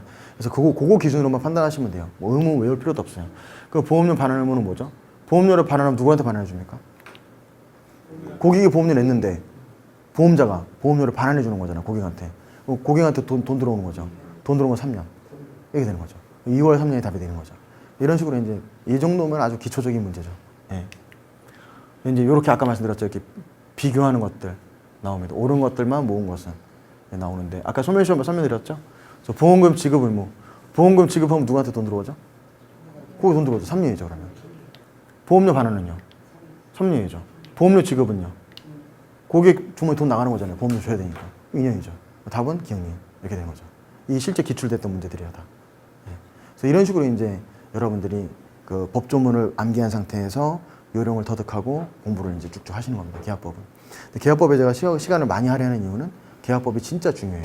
1차에서는. 통과 관문이에요. 무조건. 보시면 되고. 뭐 파산 선고인데 이것도 3월이 답이죠. 이건 이제 법에 있는 내용 그대로입니다. 그대로. 예. 이게 납니다. 그래서 이렇게 해서 일단 계약법은 좀 알아봤는데요. 이번 올해 이제 기출됐던 문제 중에 이런 게 있었어요. 3번 같은 경우에는 A라는 사람이 있었는데 이 사람이 신병을 비관해서 우울증 치료를 받다가 신병을 비관해서 자살을 했다. 이때 손해수송 결과 이제 조사 결과 그냥 우울증 상태에서 자살을 했다라고 조사 결론이 난 경우와 그다음에 우울증 상태에서 극도의 심신 상실 상태에 이른 후에 스스로 목숨을 끊은 경우를 비교해서 보험금 지급 책임 여부를 논하시오. 뭐 이런 식으로 나옵니다. 이제 문제가 나오는데 핵심은 뭐냐면 자살이냐 아니면 자사라 그래가지고 이런 거죠. 예를 들어서 제가 실제로 처리했던 옛날에 사건 중에서 이런 게 있었어요. 군대 제대해가지고 이제 23살이었는데 그 친구가 2006년 이때 한참 됐죠. 근데 그 친구가 이제 그 여자친구를 사귀게 된 거예요. 그래가지고 여자친구가 이제 오빠 오늘 우리 부모님 여행 가는데 이렇게 얘기를 했죠. 그랬더니 그래? 그래가지고 이제 여자친구 집에 간 거예요. 라면 먹으러 갔죠. 하는데 거기서 이제 라면을 먹으려고 이제 준비를 하고 있는데 내일 온다던 여자친구 부모님이 갑자기 띠띠띠띠 소리가 울리면서 문이 열려 소리 얘가 놀래가지고 드립다 뛰어내렸어요. 3층인데. 예. 근데 3층인데 뛰어내렸는데 팬티바람으로 뛰어내렸죠 이제. 그냥 뭐 좀 몸에 땀이 많았는가 보죠. 그래서 라면 먹으려고 이제 팬티바람으로 있다가 놀래가지고 뛰어내렸는데 그래서 보험금을 청구했어요. 허리 부러지고 다리 부러지고 이렇게 해가지고. 직사는 안 하고요? 네, 직사는 안 하고 3층 뛰어내렸는데, 네, 3층이니까. 네. 가지고 그러니까 다리 부러지고 허리 부러졌다는 소리는 다리부터 떨었다는 소리거든요. 그래서 뒤꿈치뼈 부러지고 충격이 올라오면서 허리뼈가 주저앉고 이렇게 됩니다, 보통. 근데 어쨌든 수술하고 이제 한양대병원 수술했어요, 라고. 제가 한양대병원에서 그분 어머님을 처음 뵀었는데 저한테 이렇게 말씀하시더라고요. 아, 우리 아들이 친구랑 베란다에 장난치다가 떨어졌다고.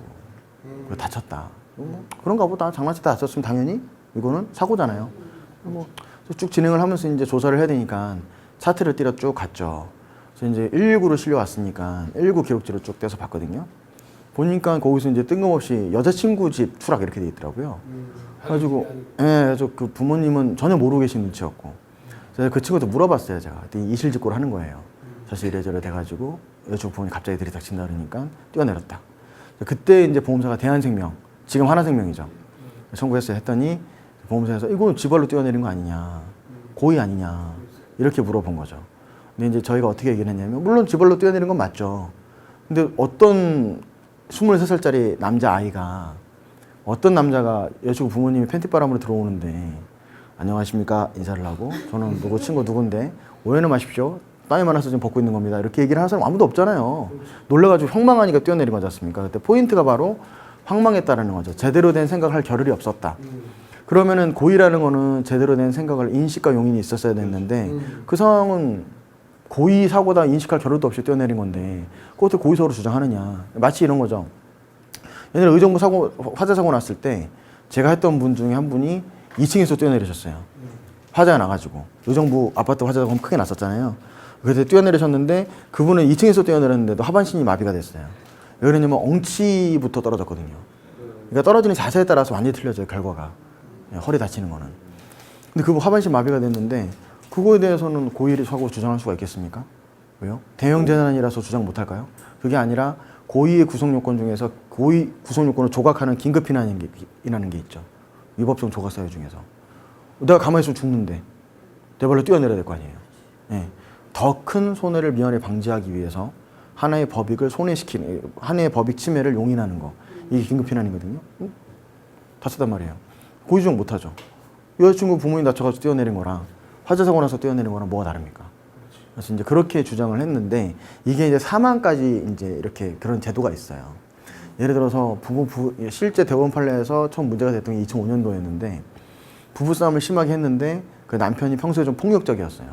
그리고 자기 처가댁에 보증은 안 서주고 자기 그 시댁도 뭐 보증금 서주고 퍼다 주고 뭐 이렇게 해가지고 좀 이렇게 좀 많은 마찰이 있었는데 어쨌든 그날도 이제 부부싸움을 되게 심하게 했어요. 애가 있는 데서 막 남자가 여자를 막 폭행을 하고 막 애는 말리고 여자가 막 맞다가 막 지쳐가지고 베란다에 이렇게 서가지고 이렇게 밑을 내려다보고 있었는데 여자가 넋이 나와가지고 남자가 거기서 야 죽을라고?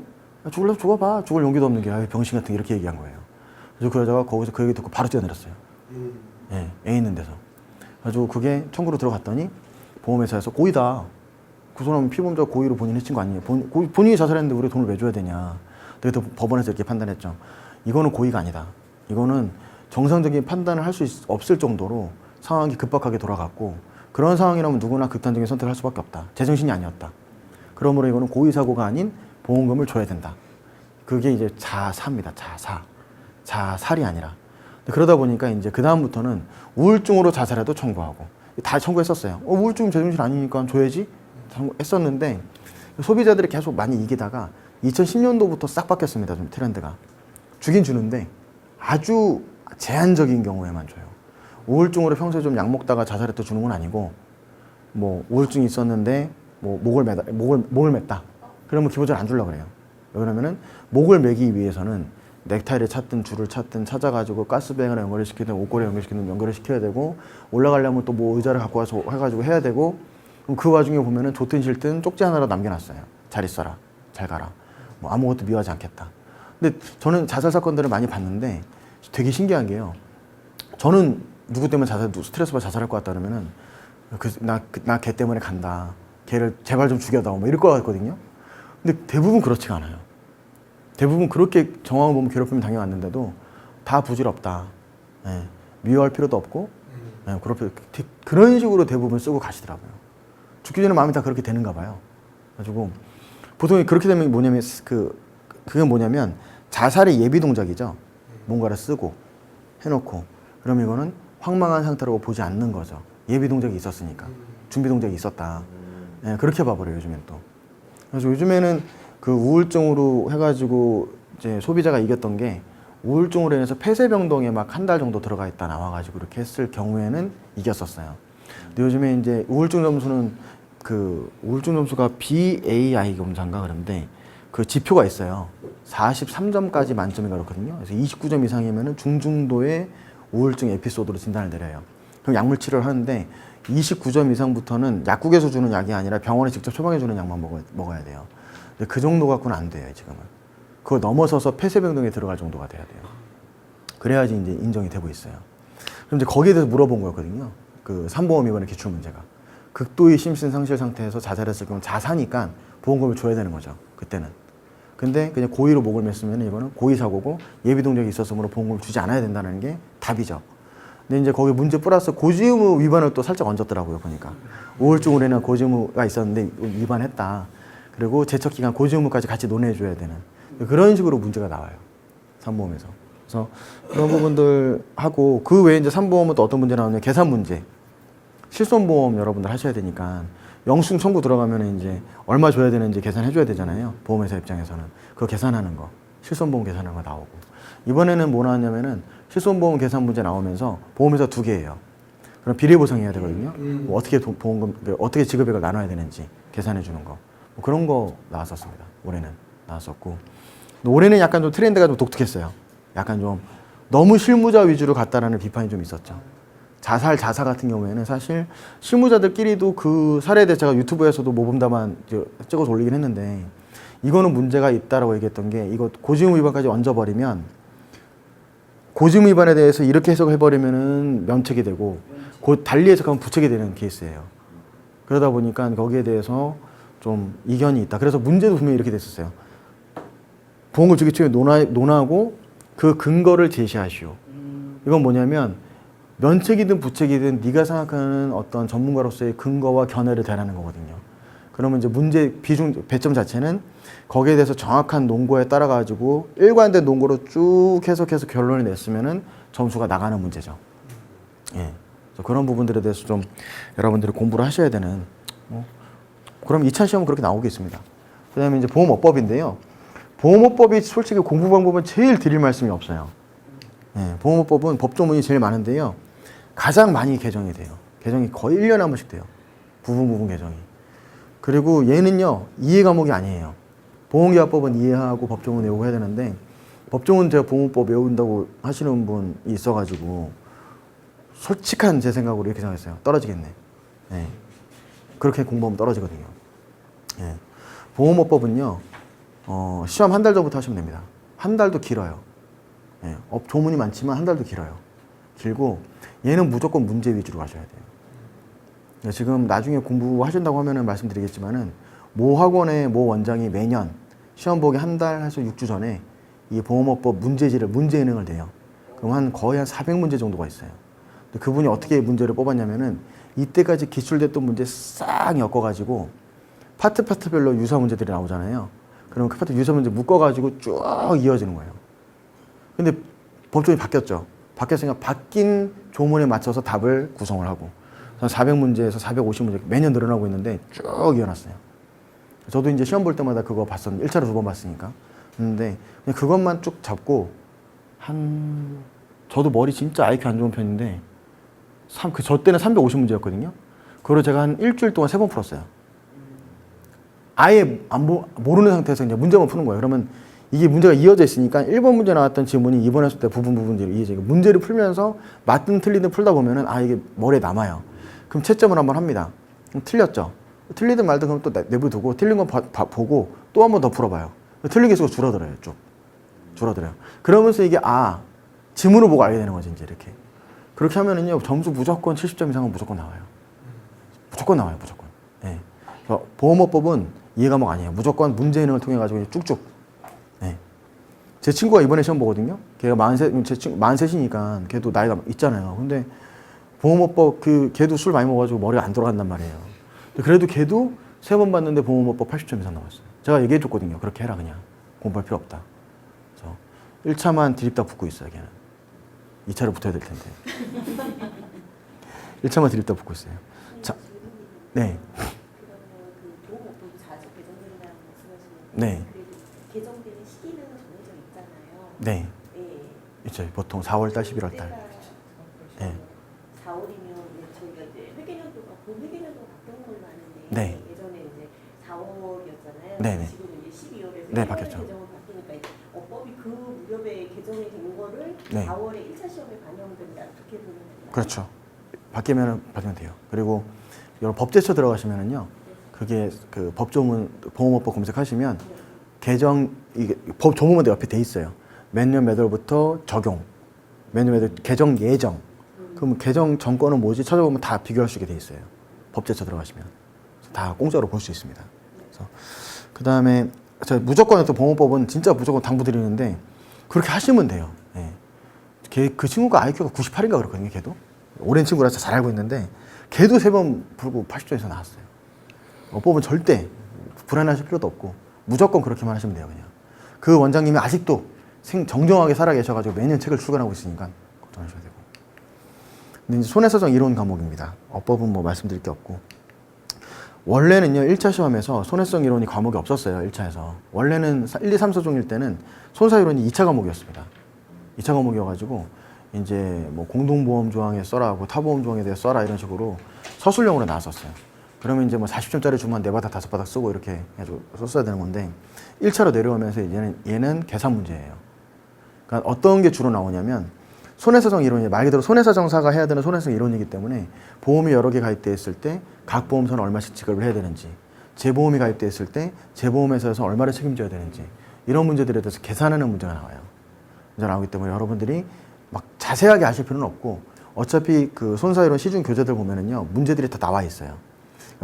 그런 문제 형태들을 읽어보시면 되고 기본적으로 빠지지 않고 매년 나오는 거는 리스크 관리, 위험 관리 관련돼 가지고 뭐 위험 관리 절차는 우리가 별다른 게 아니잖아요. 그냥 뭐 교통사고에 대한 위험이 있을 것 같으면은 이걸 내가 어떻게 차를 이용하지 않을 건지.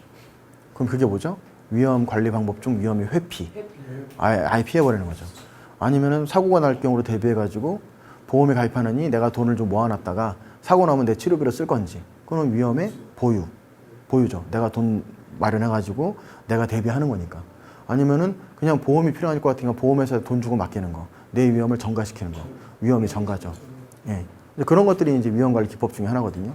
그런 내용들에 대해서는 무조건 나와요. 손사이론에서는. 위험관리에 대해서 무조건 나오고. 그 다음에 이제 계산 문제들 나와요.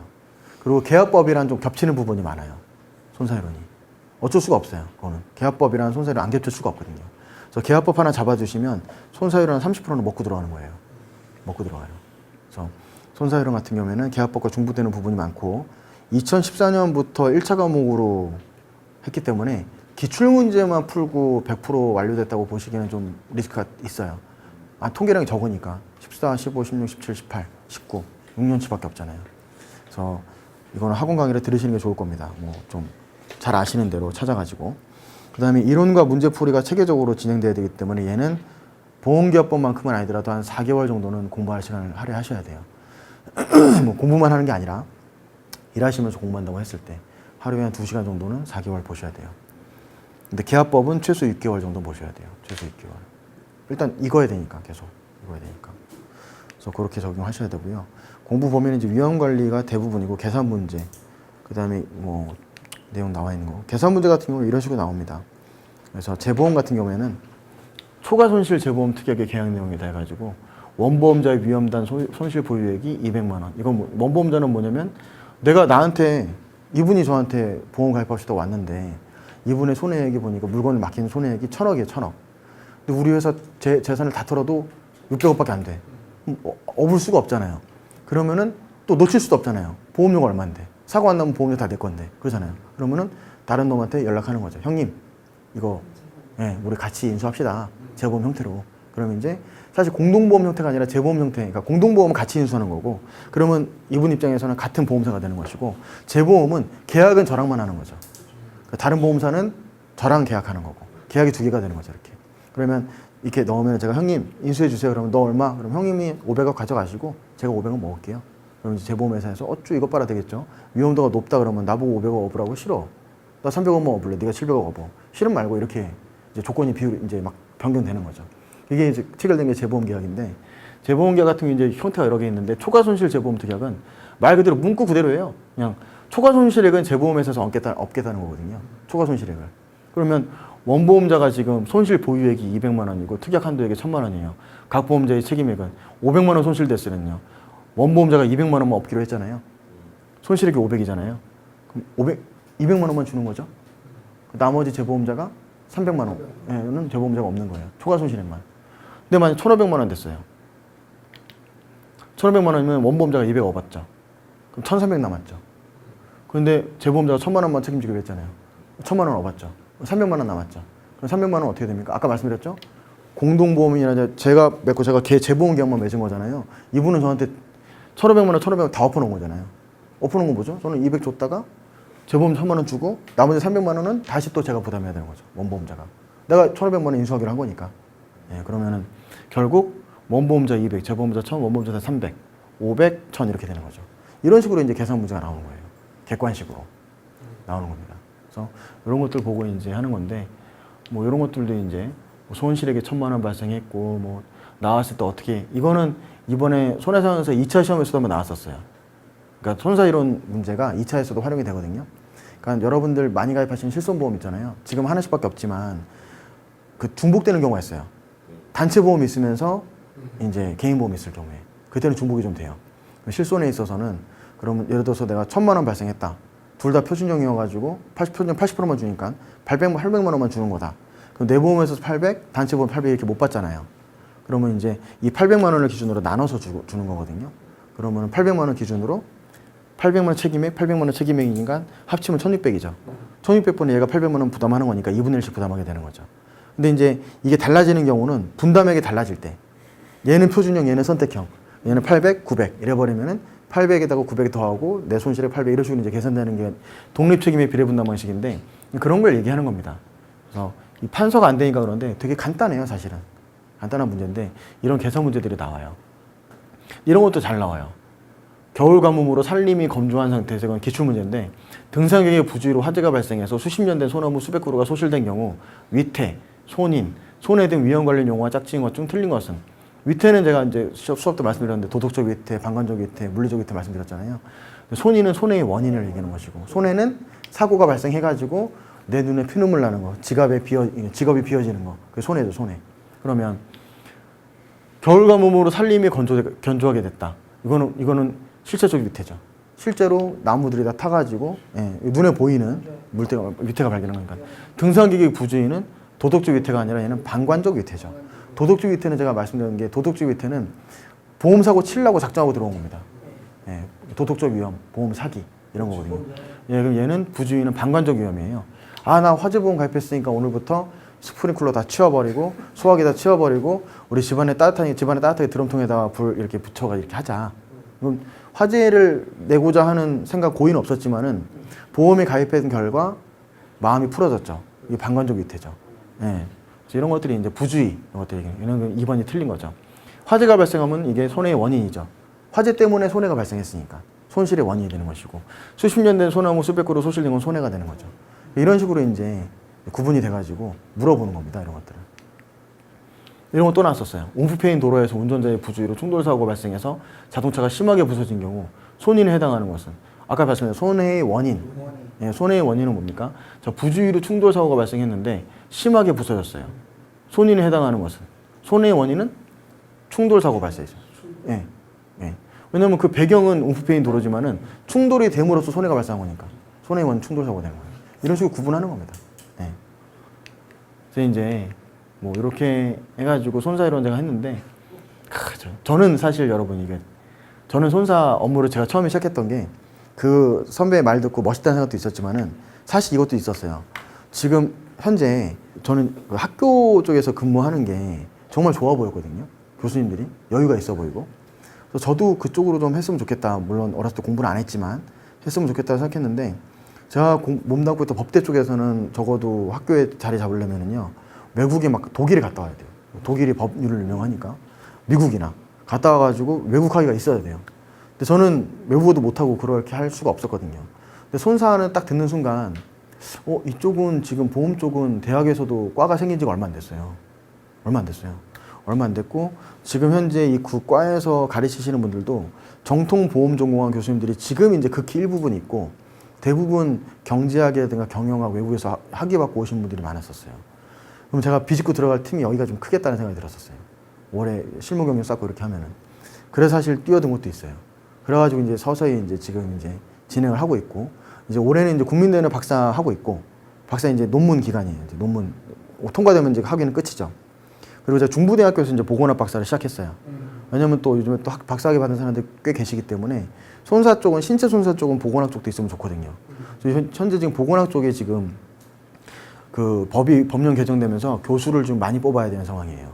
근데 지금 TO가 없어요. 그러니까 지원자가 없어요. 지원할 요건이 안 돼요. 보통 보건학 나와서 병원에 계시다 보니까 대부분 박사를 취득을 못 하고 있었던 거예요. 근데 박사가 필수거든요. 그러니까 저는 이제 잽싸게 또 시작을 했죠. 그래서 이제 손해사정사라는 자체로서 여러분들이 제 생각에는 어떤 뭐 성취감을 느끼고 보람을 느끼는 거는 사실 없고요. 사실 딱 그거 수입 하나예요. 수입이 타 직종보다 괜찮아요. 수입 타 직종도 괜찮고 제가 이제 손사를 일하다 보니까 여러 직종들의 수입 그 소득원을 보잖아요. 손해 산정하려면 급여를 봐야 되니까 사고 발생 1년 전 걸 무조건 봐야 되거든요. 직종을 쭉 보다 보니까 생각보다 연봉이 세도 뭐 삼성전자 다니는 젊은 친구 하나 있었는데 그 친구가 한 1억 5천 정도 연봉이 사고 전 보니까. 근데 그 중에 이제 그 보너스 나왔던 게 일시급으로 3천 정도 나왔었으니까 연봉은 1억 2천이라는 소리였거든요. 1억 2천인데 이것저것 다 떼니까 1년에 한 평균 한 780 정도 나오더라고요. 780 정도. 근데 아시겠지만은 요즘 같은 시기에 돈 나갈 때 엄청 많잖아요. 네, 진짜 많아요, 사실은. 그래서 그게 막 많은 돈을 번다고 볼 수는 없거든요. 근데 손사 쪽으로 많이 버는 분들은 한 3천에서 4천 정도씩 버는 분들 꽤 많아요, 한 달에. 돈을 버는 수단으로 볼 때 개인으로 하기에는 괜찮으실 거예요. 대신 손사 시험을 합격하고 처음에 한 2년 정도는 이제 그 탁탁 치고 나가기 위한 준비 과정이 좀 필요해요. 하기 때문에 그런 부분들 여러분들이 좀 감안해가지고 좀 준비 여부를 결정하셨으면 좋겠고요. 그 다음에 만약에 이제 뭐 다음에도 이제 모여가지고 준비 생각이 있으신 분들 모이시겠지만은 모이게 되면 일단 제가 뭐 지원해 드릴 수 있는 게 없고 자료 같은 것들은 제가 다 드릴 수 있으니까 그때는 뭐 밴드를 개설해가지고 하시는 분들한테 자료 같은 것들은 제가 다 학원에서 수업하면서 하는 자료들은 다 드릴 수는 있어요. 최대한 제가 도움 드릴 수 있는 거는 도움을 드릴 것이고 뭐 그렇습니다. 혹시 뭐 시험 관련해 가지고 이제 좀 실질적으로 궁금한 부분들에 대해서 또는 업계에 관련돼서 궁금한 부분들에 대해서 이제 좀 뭐 질문과 답변을 좀 할 건데 먼저 지금 시장에 큰 변화가 있어요. 손사 시험의 지금 가장 큰 화두는 뭐냐면 지금 원래는 보험회사가 이렇게 있으면 고객이 보험금을 청구하죠. 청구하면 보험회사에서 조사를 보내죠. 자회사든 제3의 용역회사든 서베이든. 그러면 지금은 이제 거기 청구하면 얘네들이 조사 나와가지고 조사 쭉 이제 이잡듯이 뒤지는 거죠. 원래 보험료 낼 때는 아무 말 안 하잖아요. 보험금 청구하면 그때 이잡듯이 뒤지거든요. 뒤져가지고 뭐 옛날에 감기로 병원을 갔네 안 갔네 고지를 했네 안 했네 막 얘기를 한단 말이에요. 그러면 그때 이제 여기서 분쟁이 발생하죠. 분쟁이 발생했고 피는 어떻게 됩니까? 고객이 청구했었을 때 조사에 대한 비용은 보험회사에서 이쪽으로 줬어요. 그러면 이렇게 분쟁이 생기다가 고객이 도저히 안 되면 저희를 찾죠. 독립손사. 네. 독사를 찾아요. 그러면 네, 보통 독사라 그래요. 독사를 하는데 독사를 찾으면은 독사에서 독사한테 위임을 하죠. 그럼 저희가 수임료를 받고 위임 받아가지고 처리를 하죠. 네, 이제 보통 이런 구조로 되어 있었거든요. 그럼 수임료는 얘는 당연히 얘 고객이 나한테 수임료, 비용 주는 거죠. 처리가 되면. 근데 지금 이제 어떻게 이제 보험업법 중에 하나 크게 바뀐 게 원래 상법에 이런 내용이 있어요. 손해액의 산정에 관한 비용은 보험자의 부담으로 한다는 내용이 있어요. 676조의 몸에 있는데 그 내용 때문에 이제 이의를 제기한 거예요. 손해액의 산정에 관한 비용은 보험자가 부담해야 되는데 보험자가 부담 안 하잖아. 니네가 지금 고객한테 전가시켰잖아. 이거 보험자가 부담해야지. 이거 왜 이렇게 됐을 거야? 이렇게 때문에 보험자 입장에서는 당연히 우리가 비용 부담 안 합니까? 여기 조사 맡겨가지고 비용 부담하고 있잖아요. 근데 못 준다고 했더니 얘네들이 싫다 그래가지고 이렇게 되는 거 아닙니까? 이렇게 된 거예요. 이것 때문에 말이 많았어요, 사실. 몇 년 전부터. 말이 많다가 지금 이제 바뀐 게 뭐냐면 이 비용에 대해서 고객이 부담하는 비용을 보험회사 니네가 부담해라. 그게 맞을 것 같다. 근데 지금 보험에 가만 안 있겠죠. 우리가 다 부담하면은 솔직히 우리는 건당 20만 원, 30만 원 주는데 여기는 성공하면은 1,000만 원 받으면 100만 원, 뭐 2,000만 원 받으면 200, 300만 원 주는데 말이 되냐 이게. 얘기가 나오니까 그러면 일단 실손부터 이렇게 해. 실손부터. 일단 실손만 시작을 해라. 지금 이제 바뀌었어요. 그래서 5월 말부터 시작될 거예요. 올해 말부터. 실손에 대해서는 고객이 손사를 선택할 수 있죠. 보험에 청구했어요. 보험회사에서 이거 심사해야 될 것 같은데 그러면 얘기를 하는 거죠. 심사 필요한데 손사한테 맡겨야 된다. 어디 맡기시겠냐. 맡길 만한 데가 있는지 저 협회에 공시되어 있는 업체들 그 다음에 이제 보험사 지네들이 선정한 업체들 쪽지를 보내요.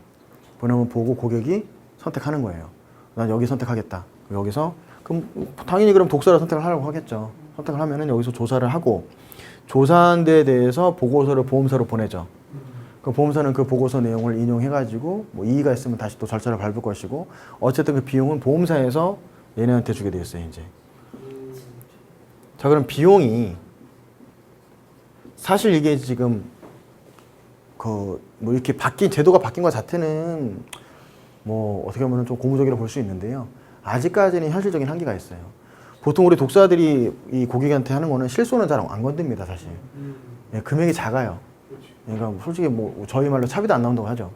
보통 이제 암진단비 뭐 아니면 후유장애 보험금 최소 몇백에서 몇천만 원 단위 이런 것들을 하다 보니까 그러다 보니까 실손 이거 뭐 해봤자 그럼 비용 어떻게 줄 건데? 저희 협회에서 어떻게 얘기를 했냐면은 지금 협의 과정에서 우리 독사협회에서는 실손 넘긴 거 좋다. 대신 비용이 최소 50만 원 돼야 된다 보수가. 그래도 2번 왔다 갔다 하려면은. 근데 보험사에서는 아니다. 우리가 원래 실손 넘겨봤자 15에서 20 정도 주니까 요 정도 선에서 우리는 가야 된다. 비용 가지고 이제 또 협의를 하고 있어요. 협의를 하고 있는데 그 비용이 그러면은 이쪽으로 갈 확률이 높겠죠. 높겠죠. 사실 높아요, 사실. 보험회사를 이길 수가 없죠, 협회에서. 예. 그러면 이렇게 된다고 쳤을 때 청구가 들어가면 실손 관련돼 가지고 이건 조사가 필요하다라는 건이 또 사실 많지는 않아요. 대부분 고지의무 제척기간 지났으면 줘버리고 제척기간 내에 사고에 대해서 조사를 하는데 그 조사를 하는 경우도 보통 뭐 7만 원, 8만 원 청구하면 그냥 줘버려요. 조사 안 해요. 근데 좀 어느 정도 발생을 해야 이제 좀 조사를 하게 되는데 그 조사하는 건수가 사실 많지는 않아요. 보면은 통계적으로 봤을 때 제가 보험사 그 기획팀에 물어보니까 걔네 회사 같은 경우에는 하루에 청구 들어왔을 때 실손해서 심사가 필요하다는 게 하루에 50건? 그럼 되게 적은 거거든요. 하루에 청구가 엄청나게 들어오는데. 예. 50, 전국에 50건이니까. 예. 그럼 엄청 적다는 소리잖아요. 그러면 그게 사실은 지금 문제예요, 문제. 이 적은 비용에 많이 들어오지 않는데 여기에 대해서 어떻게 풀어나갈 거냐. 근데 이제 그것도 뭐 이 독사들 입장에서는 머리만 조금 잘 쓰면은 충분히 해나갈 수는 있죠. 예를 들어서 이제 대리점 단위로 계약을 맺어버리면 사실 그때는 용이해지는 거죠. 예, 대리점 먹게 되면은 이제 비용이라든가 그런 게 어느 정도 보존은 될 거예요. 근데 문제는 여기서 첫 단추가 잘 풀리게 되면 뒤에 이제 뭐 암진단비, 후유장애 이런 것들이 다 풀리게 되는 거예요, 이제. 예. 풀리게 되면은 그 문제 이제 비용도 이제 원래는 여기서 뭐 10에서 15% 발생했던 수임료가 여기 조사하는 기준대로 뭐 30만 원에 일비 얼마 해가지고 되겠죠. 된다 하더라도 어쨌든 건수가 많아지게 되면은 소송사들 입장에서는 많은 건수를 가지고 어느 정도 기본소득 이상 올릴 수가 있으니까. 예. 이런 것들을 이제 보는 거예요. 이렇게 되면 이제 아까 독사는 사건이 걱정이라 했잖아요. 이렇게 되면 사건 걱정이 없는 거죠, 이제. 걱정 없이 그냥 자기 시간 갖고 이렇게 편하게 일을 할 수 있는 거죠. 그런 부분에 있어서는 좋은 점이긴 한데, 근데 전체적인 수입은 원래 좀 흔히 좀 많이 하던 사람들 입장에서는 수입이 좀 떨어지긴 할 거예요. 왜냐하면 같은 사건이라도 10에서 15% 주고 맡기는 차라리 보험사 통해서 비용 이 제도를 활용해 버리면은 훨씬 싸게 할 수 있으니까. 그런 부분들이 있습니다. 그래서 이런 부분들 제도가 바뀌는 지금 이 제도가 바뀌는 첫 단계예요. 이게 이번 연도 말부터 시행이 되는 거. 예, 11월 달, 지금 현재까지는 11월 달로 돼 있는데, 지금 원래는 올 초부터 얘기했다가, 금융위원회에서 좀 딜리를 시켰죠. 보험사에서 계속 푸시를 넣고 있으니까. 생명 쪽에는 확대될 가능성이 있겠네요. 생명도 실손이라면은 실손 쪽에 대해서 다 하는 거예요, 지금. 실손이 아니고 네. 단순 뭐 그럼요. 예, 그럼요. 부사업체가 끼는 경우가 있잖아요. 네, 그렇죠. 수익률은 확실히 만약에 떨어지게 되면 보험사에서 네. 수익률을 주게 된다 그러면은 기존의 뭐 사망이나 암 같은 경우는 수익률 자체가 워낙 컸는데 네. 그렇게 크게 한다 그러면은 저거 보험사에서 수용 자체를 안 해버릴 수 그렇죠. 이 수임료가 이게 몇 천만 원짜리가 50만 원짜리로 전락하는 거죠. 그렇죠. 몇 천만 원짜리 네. 문제가 되게 많이 예. 근데 이제 요거만 놓고 보면 그런데 제가 볼 때 전체적인 왁구를 보면은요. 자, 그러면은 고객들이 전부 싸게 맡기려고 하겠죠. 그러면 제일 짜증나는 애들이 누가 있냐면은요. 변호사들이 있어요. 변호사들은 자기네들 비싼 수익료 갖고 해줄 수 있는 건데 50만 원, 60만 원에 1차적인 어떤 단계가 조정이 돼버린다고 하면 짜증나거든요. 변협은 지금 변호사가 엄청 많은데 일거리가 없어가지고 변협 회장이 맨날 당선 공약으로 일거리 찾아주겠다. 이때 자기 변협에서 푸시가 들어올 거예요. 과거에도 한번 그랬었어요. 변호사가 왜 들어올까? 들어와요, 그렇게. 우리나라는 소송 자유의 그 자유가 있는데 니네가 그렇게 함으로써 국민들이 소송을 선택할 수 있는 자유를 니네가 간접적으로 침해하고 있다. 이렇게 공문을 띄우더라고요. 예. 대놓고 이제 자기네는 해먹겠다는 건데 변협에서 분명히 들어올 거예요, 이거. 제재하겠다고. 예, 제재하겠다고 들어올 거예요. 그럼 내부적으로 만약에 이렇게 제도가 바뀌는 거에 대해서 반대하는 애들이 있다면은 이쪽이랑 결탁해가지고 푸시를 넣겠죠. 금융위 쪽에다가 넣겠죠. 근데 그런 변수들이 아직 많이 있지만은 아직까지 이 현 정부상에서는 이게 좀 확고해요. 현 정부에서는 일단 이 내용에 대해서 이렇게 가야 된다는 방향성에 대해서는 확고하게 갖고 있어요. 갖고 있어요. 예.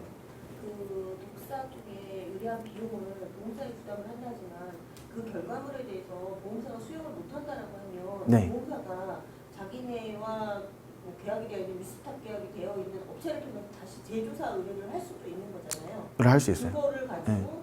뭐 다른 의견이면 두 가지를 그러니까 고객이 비용을 부담한 것처럼 이거를 양쪽에 보험사가 부담을 해서라도 네. 뭐 본인이 유리한 조건에 그러니까 보험사가 유리한 조건의 답으로 고객한테 지급을 할 수도 있는 가능성은 똑같은 거 아닌가요? 아, 처음에 이렇게 올라갔는데 네. 여기서 봐가지고 우리도 이 수용 못하겠다 네. 했을 경우에는 어떻게 했냐면은 수용이 못했을 경우에는 다시 고객하고 보험사가 협의해가지고 다른 손사 업체를 선정, 협의, 보험사가 정하는 게 아니라 일방적으로. 아, 네. 지금 이제 문제가 됐던 발단이 뭐냐면 이렇게 야 니네 보험사 니네 조사하는 거 자회사 맡기고 서베이 맡기고 실질적으로 니네 여기 눈 가리고 아무 아니냐 이거? 니네가 다 정해서 했잖아. 그러니까 그렇게 하지 못하게 하자는 거죠. 그렇지. 예, 못하게 하자는 거죠. 제3, 예, 그래가지고 그렇게 하자는 건데 문제는 뭐냐면 이렇게 여러분들이 만약에 따서 하다 보면은 아무래도 또 보험사랑 많이 부딪히게 되잖아요. 그럼 실질적인 서베이화가 될 수도 있어요. 사실 보험사 또 눈치를 볼 수밖에 없을 수도 있고. 예. 왜냐면 보험사에서 한 업체를 죽이기 위해서 여러 가지 방법으로 매기는 방법은 또 여러 가지가 있거든요. 그러다 보니까 이제 그런 부분들이 장기적으로 봤을 때 우려가 될 수는 있는데 그 장기적이라는 건 제가 볼 때는 최소 뭐 제도 자리 잡고 한 10년이나 지나야 뭐 문제가 될까? 지금 당장 걱정할 부분은 아닌 것 같아요. 그래서 일단 그런 부분들, 그다음에 정치적으로 돌아가는 부분들, 정책적인 부분들, 이 주변에 있는 이해관계 단체들 내용들을 쭉 생각을 해보면 저는 지금 법률사무소에 소속돼 있기 때문에 여기 업체 공시는 못 들어가니까 요 제도 하에서 움직일 수는 없지만은 제가 만약에 이걸 저는 사실 한 2014년도에 이렇게 바뀔 거라고 생각이 들어가지고 그 당시에 저기 손사 지방에 있는 손사들을 그때 만나고 다녔거든요. 왜냐하면 바뀌게 되면 공시업체가 떠야 될 텐데 그럼 당연히 전국적으로 망이 갖춰져 있는 그 업체에다가 고객들이 맡기게 됐을 때 보험회사 입장에서 공신력이 있다고 볼 테니까. 그래서 지방에 있는 손사들 대전이랑 대구랑 부산이랑 해가지고 그때 연대를 시켰었어요 다. 니네 알아서 하되 이거 제도 바뀔 거다 몇 년 안에 바뀌게 되면 우리 각자 알아서 하되 간판만 같이 끼자. 등지가 커 보이지 않냐.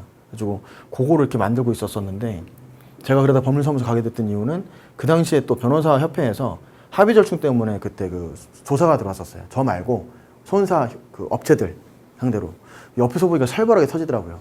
좀 안 되겠다. 일단 보류하고 얘네들 다 같이 법률사무소로 일단 들어갔죠. 예.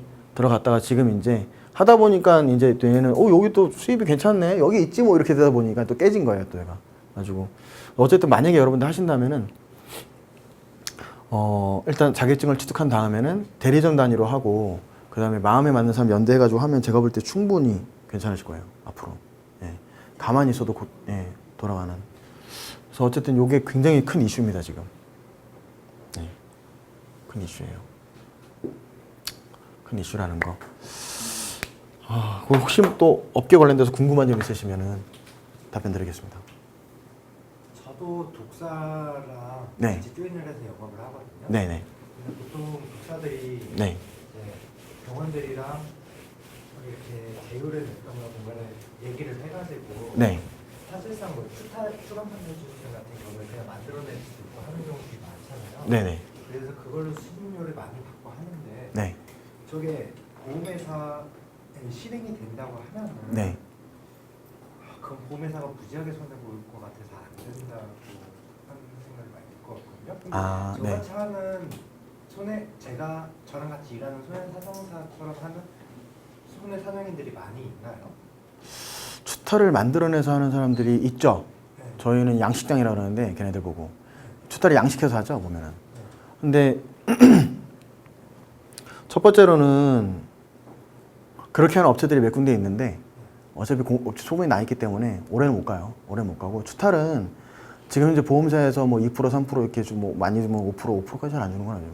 주는 이유가 지금 현재 소송하면은요 장기기간 6개월, 1년, 2년 나옵니다. 근데 그럼에도 불구하고 보험사가 5년 인정해서 2% 주는 이유는 어차피 그거 가지고 소송해봤자 비용이 더 드니까 주는 거거든요. 근데 그래서 2018년 4월때 약관이 바뀌었죠. 근전도 검사상 이상 소견이 있을 경우에 주겠다. 그러면 근전도를 이제 또 만들기 시작할 거예요. 어디 무슨 뭐 마취통증의학과라든가 의원들. 근데 그렇게 보험사가 머리 잘 쓴 게 그렇게 하잖아요. 그 근전도 많이 들어오는 의원들이 있어요. 의원에서 근전도 받고 대학병원에서 찍어가지고 내겠죠. 그러면 대학병원은 안 건드리더라도 의원 튕겨내는 건 엄청 쉬워요. 네, 거기 업체들은. 아마 그런 식으로 정리할 거예요. 네, 바뀐 거에 대해서. 그리고 그때 만약에 문제가 되게 되면 저도 이제 십몇 년 하면서 주변에 그 조사받고 그만두시는 분 많이 봤는데 들어가면은 환자들이 돈 받을 때 고맙다고 하죠. 환자들 불러가지고 물어보면은요. 저는 안 그랬는데 저 사람이 시켜가지고 했고요. 병원에 뭐 인사해야 되니까 몇십만 원 달라서 줬고요. 다 술술 불어요. 그러면 그거 다 엮여가지고 다 털리는 거예요, 이제. 그냥 만약에 손사 만약에 따져가지고 만약에 여러분들 영업에 대해서 물어보신다면은 인터넷, 그러니까 처음에는 병원을 좀 다니셔야 돼요. 병원 돌아가는 거 알아요. 환자가 물리치료 몇 시에 가는지 알아야 되고 그 사람들이 누워가지고 뭘 궁금해하는지 알아야 되잖아요. 처음 두세 달은 대화를 트기 위해서 다니셔야 되고 그 다음에 이제 인터넷을 통해서 많이 하는 걸 권하는데요. 인터넷은 이제 내가 하고 싶은 거를 써서 올리면 거기에 맞는 사람들이 문의가 오니까. 그래서 디스크 말씀 잘하셨는데 가급적이면은 디스크는 먼저 안전하게 가시려면 판독지. 디스크 전에 말씀드릴게요. 디스크 주변에 뭐 고객분들 디스크 환자 많이 나오실 텐데 교통사고 또는 목격자 없는 화장실에 넘어짐, 목격자 없는 등산하다 구름. 그럼 목격자 없는 화장실에 넘어진 등산하다 구름은 일단 무조건 기본적으로 조사 대상이에요. 네, 집에서 혼자 넘어졌어요. 등산 혼자 갔다가 넘어졌어요. 뭐 하셨어요? 야간 등산 갔죠? 그러면 야간 등산 즐기시는가 봐요. 그러게 말이에요. 이렇게 하는 애들. 직업군 간병인. 간병인 분들 등산하다가 참 잘 굴러요. 보면 혼자.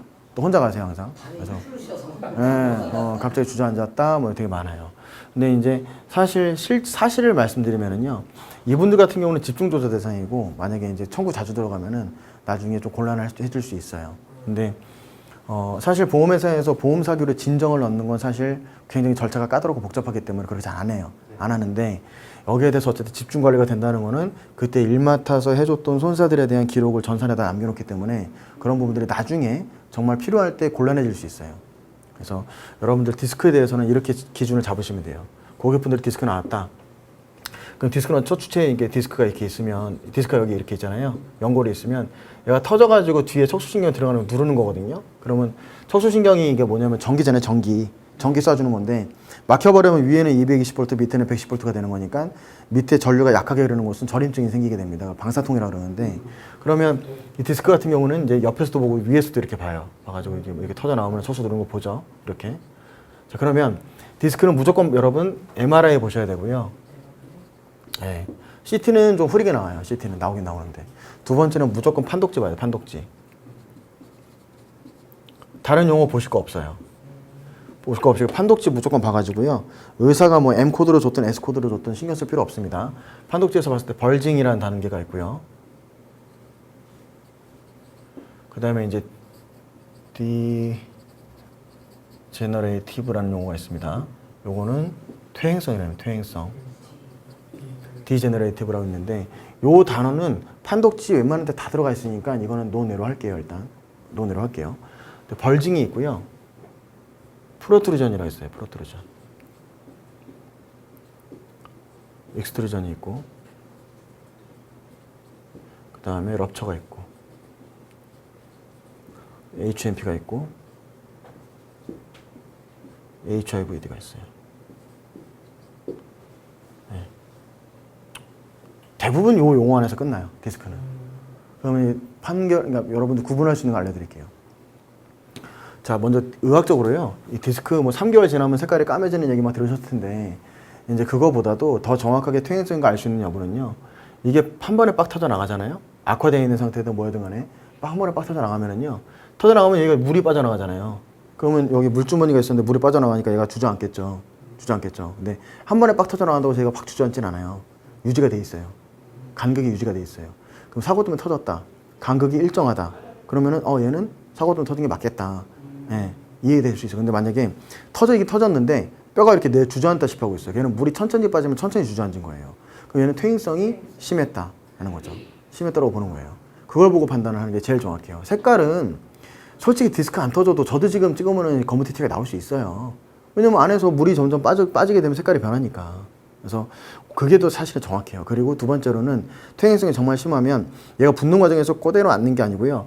이 끝에 머리가 이런 식으로 주저앉다 보니까 이런 식으로 뼈가 자란다 그러죠. 의사들이. 그러니까 모양이 약간 이런 식으로 바뀌어요. 그래서 그렇게 앉으면서 주저앉는 형태가 되고 그러면 이 형태를 먼저 보고 나서 판독지 보면은요. 벌징은 뭐냐면 이 위에서 봤을 때 추간판이 이렇게 돼 있잖아요. 안에 수분이 들어있고 물이 됐을 때 얘가 좀 부풀어 오르는 거예요. 물이 빠지면서. 전체적으로.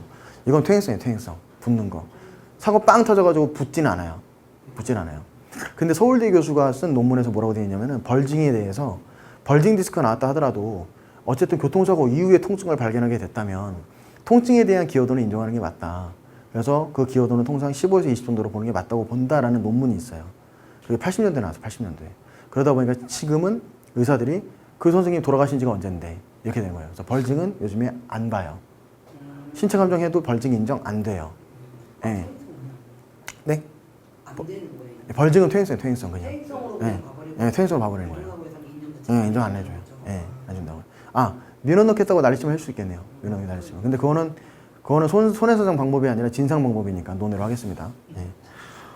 두 번째는 프로트루전이 있어요. 얘는 뭐냐면 우리 여드름 뾰루지 나듯이 벌징에서 조금 돌출된 거예요. 프로트루전. 얘는 이제 퇴행성으로 발생하는 프로트루전이 많아요. 배상학적 관점에서 봤을 때. 네, 얘도 이제 퇴행성으로 볼 여지가 사실 많아요. 근데 내가 정말 꼭 해줘야 된다. 그럼 보상과 직원들이 이런 거 잘 구분 못 해요. 프로트루전 있으니까 그거 갖고 장애 끊어가지고 해줄 수는 있어요. 정말 꼭 해줘야 되는 사람이다 이러면. 근데 솔직히 FM들로 놓고 봤을 때는 권하고 싶지 않아요. 그 다음에 이제 배상학적으로 봤을 때 외상기여도가 잡혀야 되는 게 익스트루전부터예요. 얘부터. 럽처는 터진 거. HMP는 수액 탈출이에요. 얘는 럽처하고 좀 다른 내용인데 HMP는 여기 있는 수액이 터져가지고 나간 거예요. 이렇게. HMP는. HIVD는 뭐냐면 이 추간판 자체가 전이라 그래가지고 추간판 자체가 밀리는 거예요. 이렇게. 옆에서 봤을 때 어떻게 보이겠죠? 튀어나온 걸로 보이겠죠. 그럼 추간판 전이가 되는 거예요. 예. 그래서 내용이 좀 다 달라요. 그럼 추간판 전이도 외상성이 있을 수 있고요. HMP는 더 외상성이 짙고요. 럽처는 외상이 무조건 현재됐다고 봐야 되고 익스트루전은 기여도가 있다고 봐야 돼요. 근데 이제 기여도는 다 잡히겠죠. 기여도가 좀 적냐 많냐의 차이가 있을 뿐이죠. 그 다음에 많이 터져 나갈수록 장애 기간이 조금 더 늘어나겠죠. 그러면 현재 저희가 소송하고 있으니까 소송하면 어떻게 나오냐면요. 익스트루전이나 럽처 같은 경우에는 통상 1년에서 2년 나와요. 신체 감정하면. 근데 실무에서는 한 3년까지도 풀죠, 그냥. 교통사고 합의는. 3년에 뭐 기여도 50% 정도 해주세요. 가가지고 좀 한번 비벼주고 하는 거죠. 근데 이제 소송 실무에서 그렇게 나오고 있어요. 근데 그러면 뭐 보험에서 바보도 아닌데 기간을 길게 잡아주나요? 약관 기준이 소가보다 불리하니까. 어쨌든 소가에서 1, 2년이 약관에서 3년 한 거랑 소송했을 때 치면은 금액이 또이 치니까. 그래서 그냥 쳐주는 거예요. 위자료 기준도 있고 하니까. 그 차이예요. 네. 근데 그런 게 있고 HIVD 같은 경우에는 이제 뭐 추간파 전이니까 말씀 안 되고 하나 더 있어요. 디스크에서 여러분 구분하셔야 될 게 척추관 협착증. 디스크 내장증. 디스크 내장증 아마 해본 분들이 많이 없을 텐데 디스크 내장증은 뭐냐면 얘가 안에서 터져요. 밖에서 볼 때 멀쩡해요.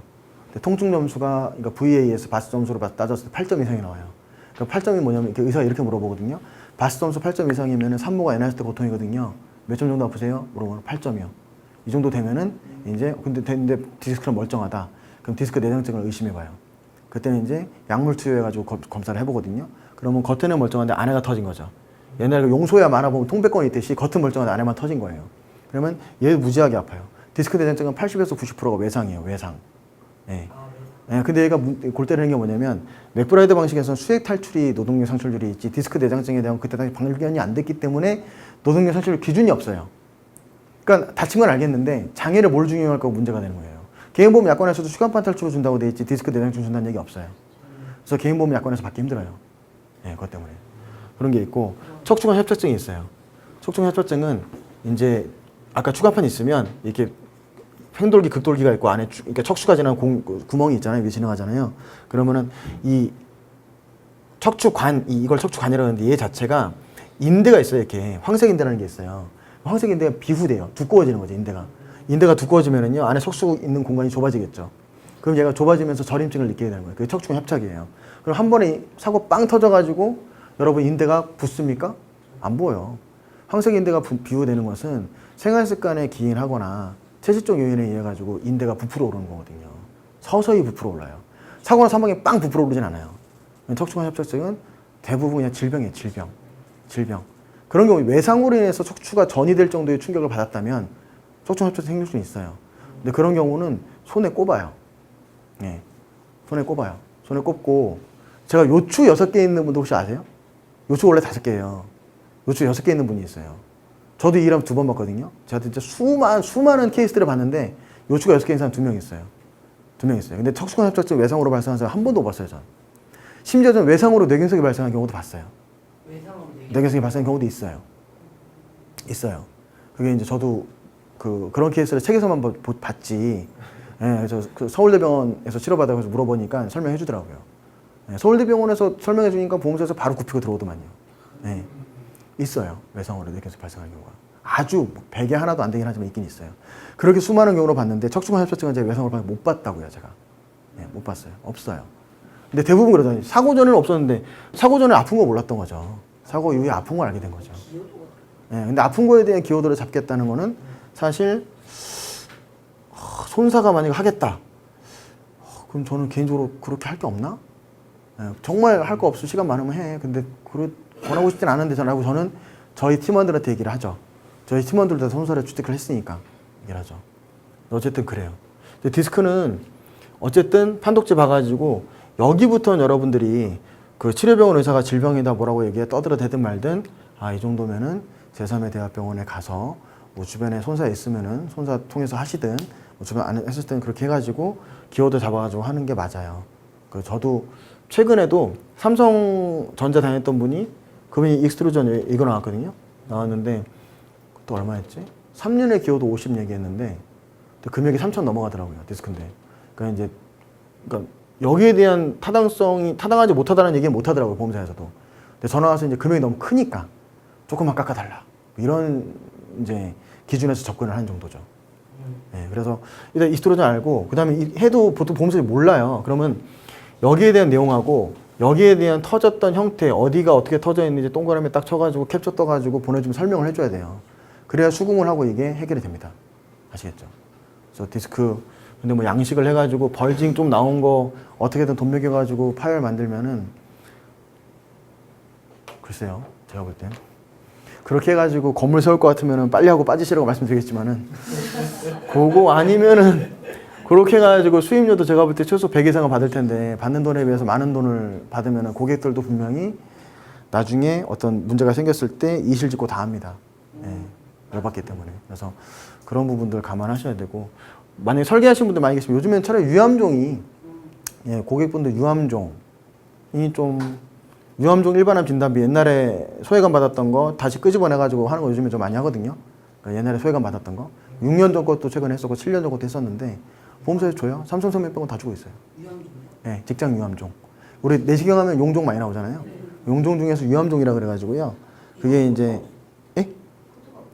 유암종 D37.5. D37.5. 경계성 종양이죠. 코드가.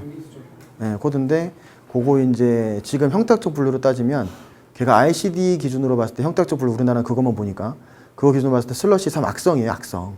걔가 악성으로 분류돼 있어요. 근데 이제 그럼에도 불구하고 임상적 의사들이 열에 8, 9은 D를 주고 한둘은 C20을 줘요. 한둘은 C20을 줘요. 그럼 그게 원래 C20에 대해 일반을 받는 거잖아요. 근데 직장 유암종은 D37.5는 가서 형탁적 분류 체크 받고 그다음에 의사가 D37.5로 줬기 때문에 안 바꿔주려고 그래요. 근데 이제 얘기를 하죠. 보험약관에서 말하는 암이랑 치료의학상 암이 다르다. 갑상선암도 암이잖아요, 교수님. 근데 보험에서는 암으로 안 봐요. 소외감으로 보고 있습니다. 별도로 따로 주고 있습니다. 예, 그래서 이거를 설명해 드리고 형태 수표를 체크받고 코딩을 바꿔달라고 하면은 바꿔주든가 안 바꿔주든가 둘 중에 하나예요. 바꿔주면 해피한데 안 바꿔주면 이제 다시 판례, 약관에서 원칙 다 갖다 붙여가지고 의견서 만들어가지고 내야 되겠죠. 왜냐면은 저는 거의 대부분 안 바꿔주더라고요. 의사들이 또 자기 그게 있잖아요. 예, 근데 안 바꿔줘도 받기는 다 받았어요. 예, 받기는 받았어요. 그러니까 대신 삼성생명이 걔네들 유암종 때문에 다퉈가지고 대법원까지 갖다 줬어요. 근데 아직도 삼성생명 안 줘요. 다시 1심부터 그냥 시작하고 있어요, 지금. 예, 다시 1심부터. 근데 나머지 회사들도 1심부터 했었는데 회사들이 다 깨졌더라고요, 보니까.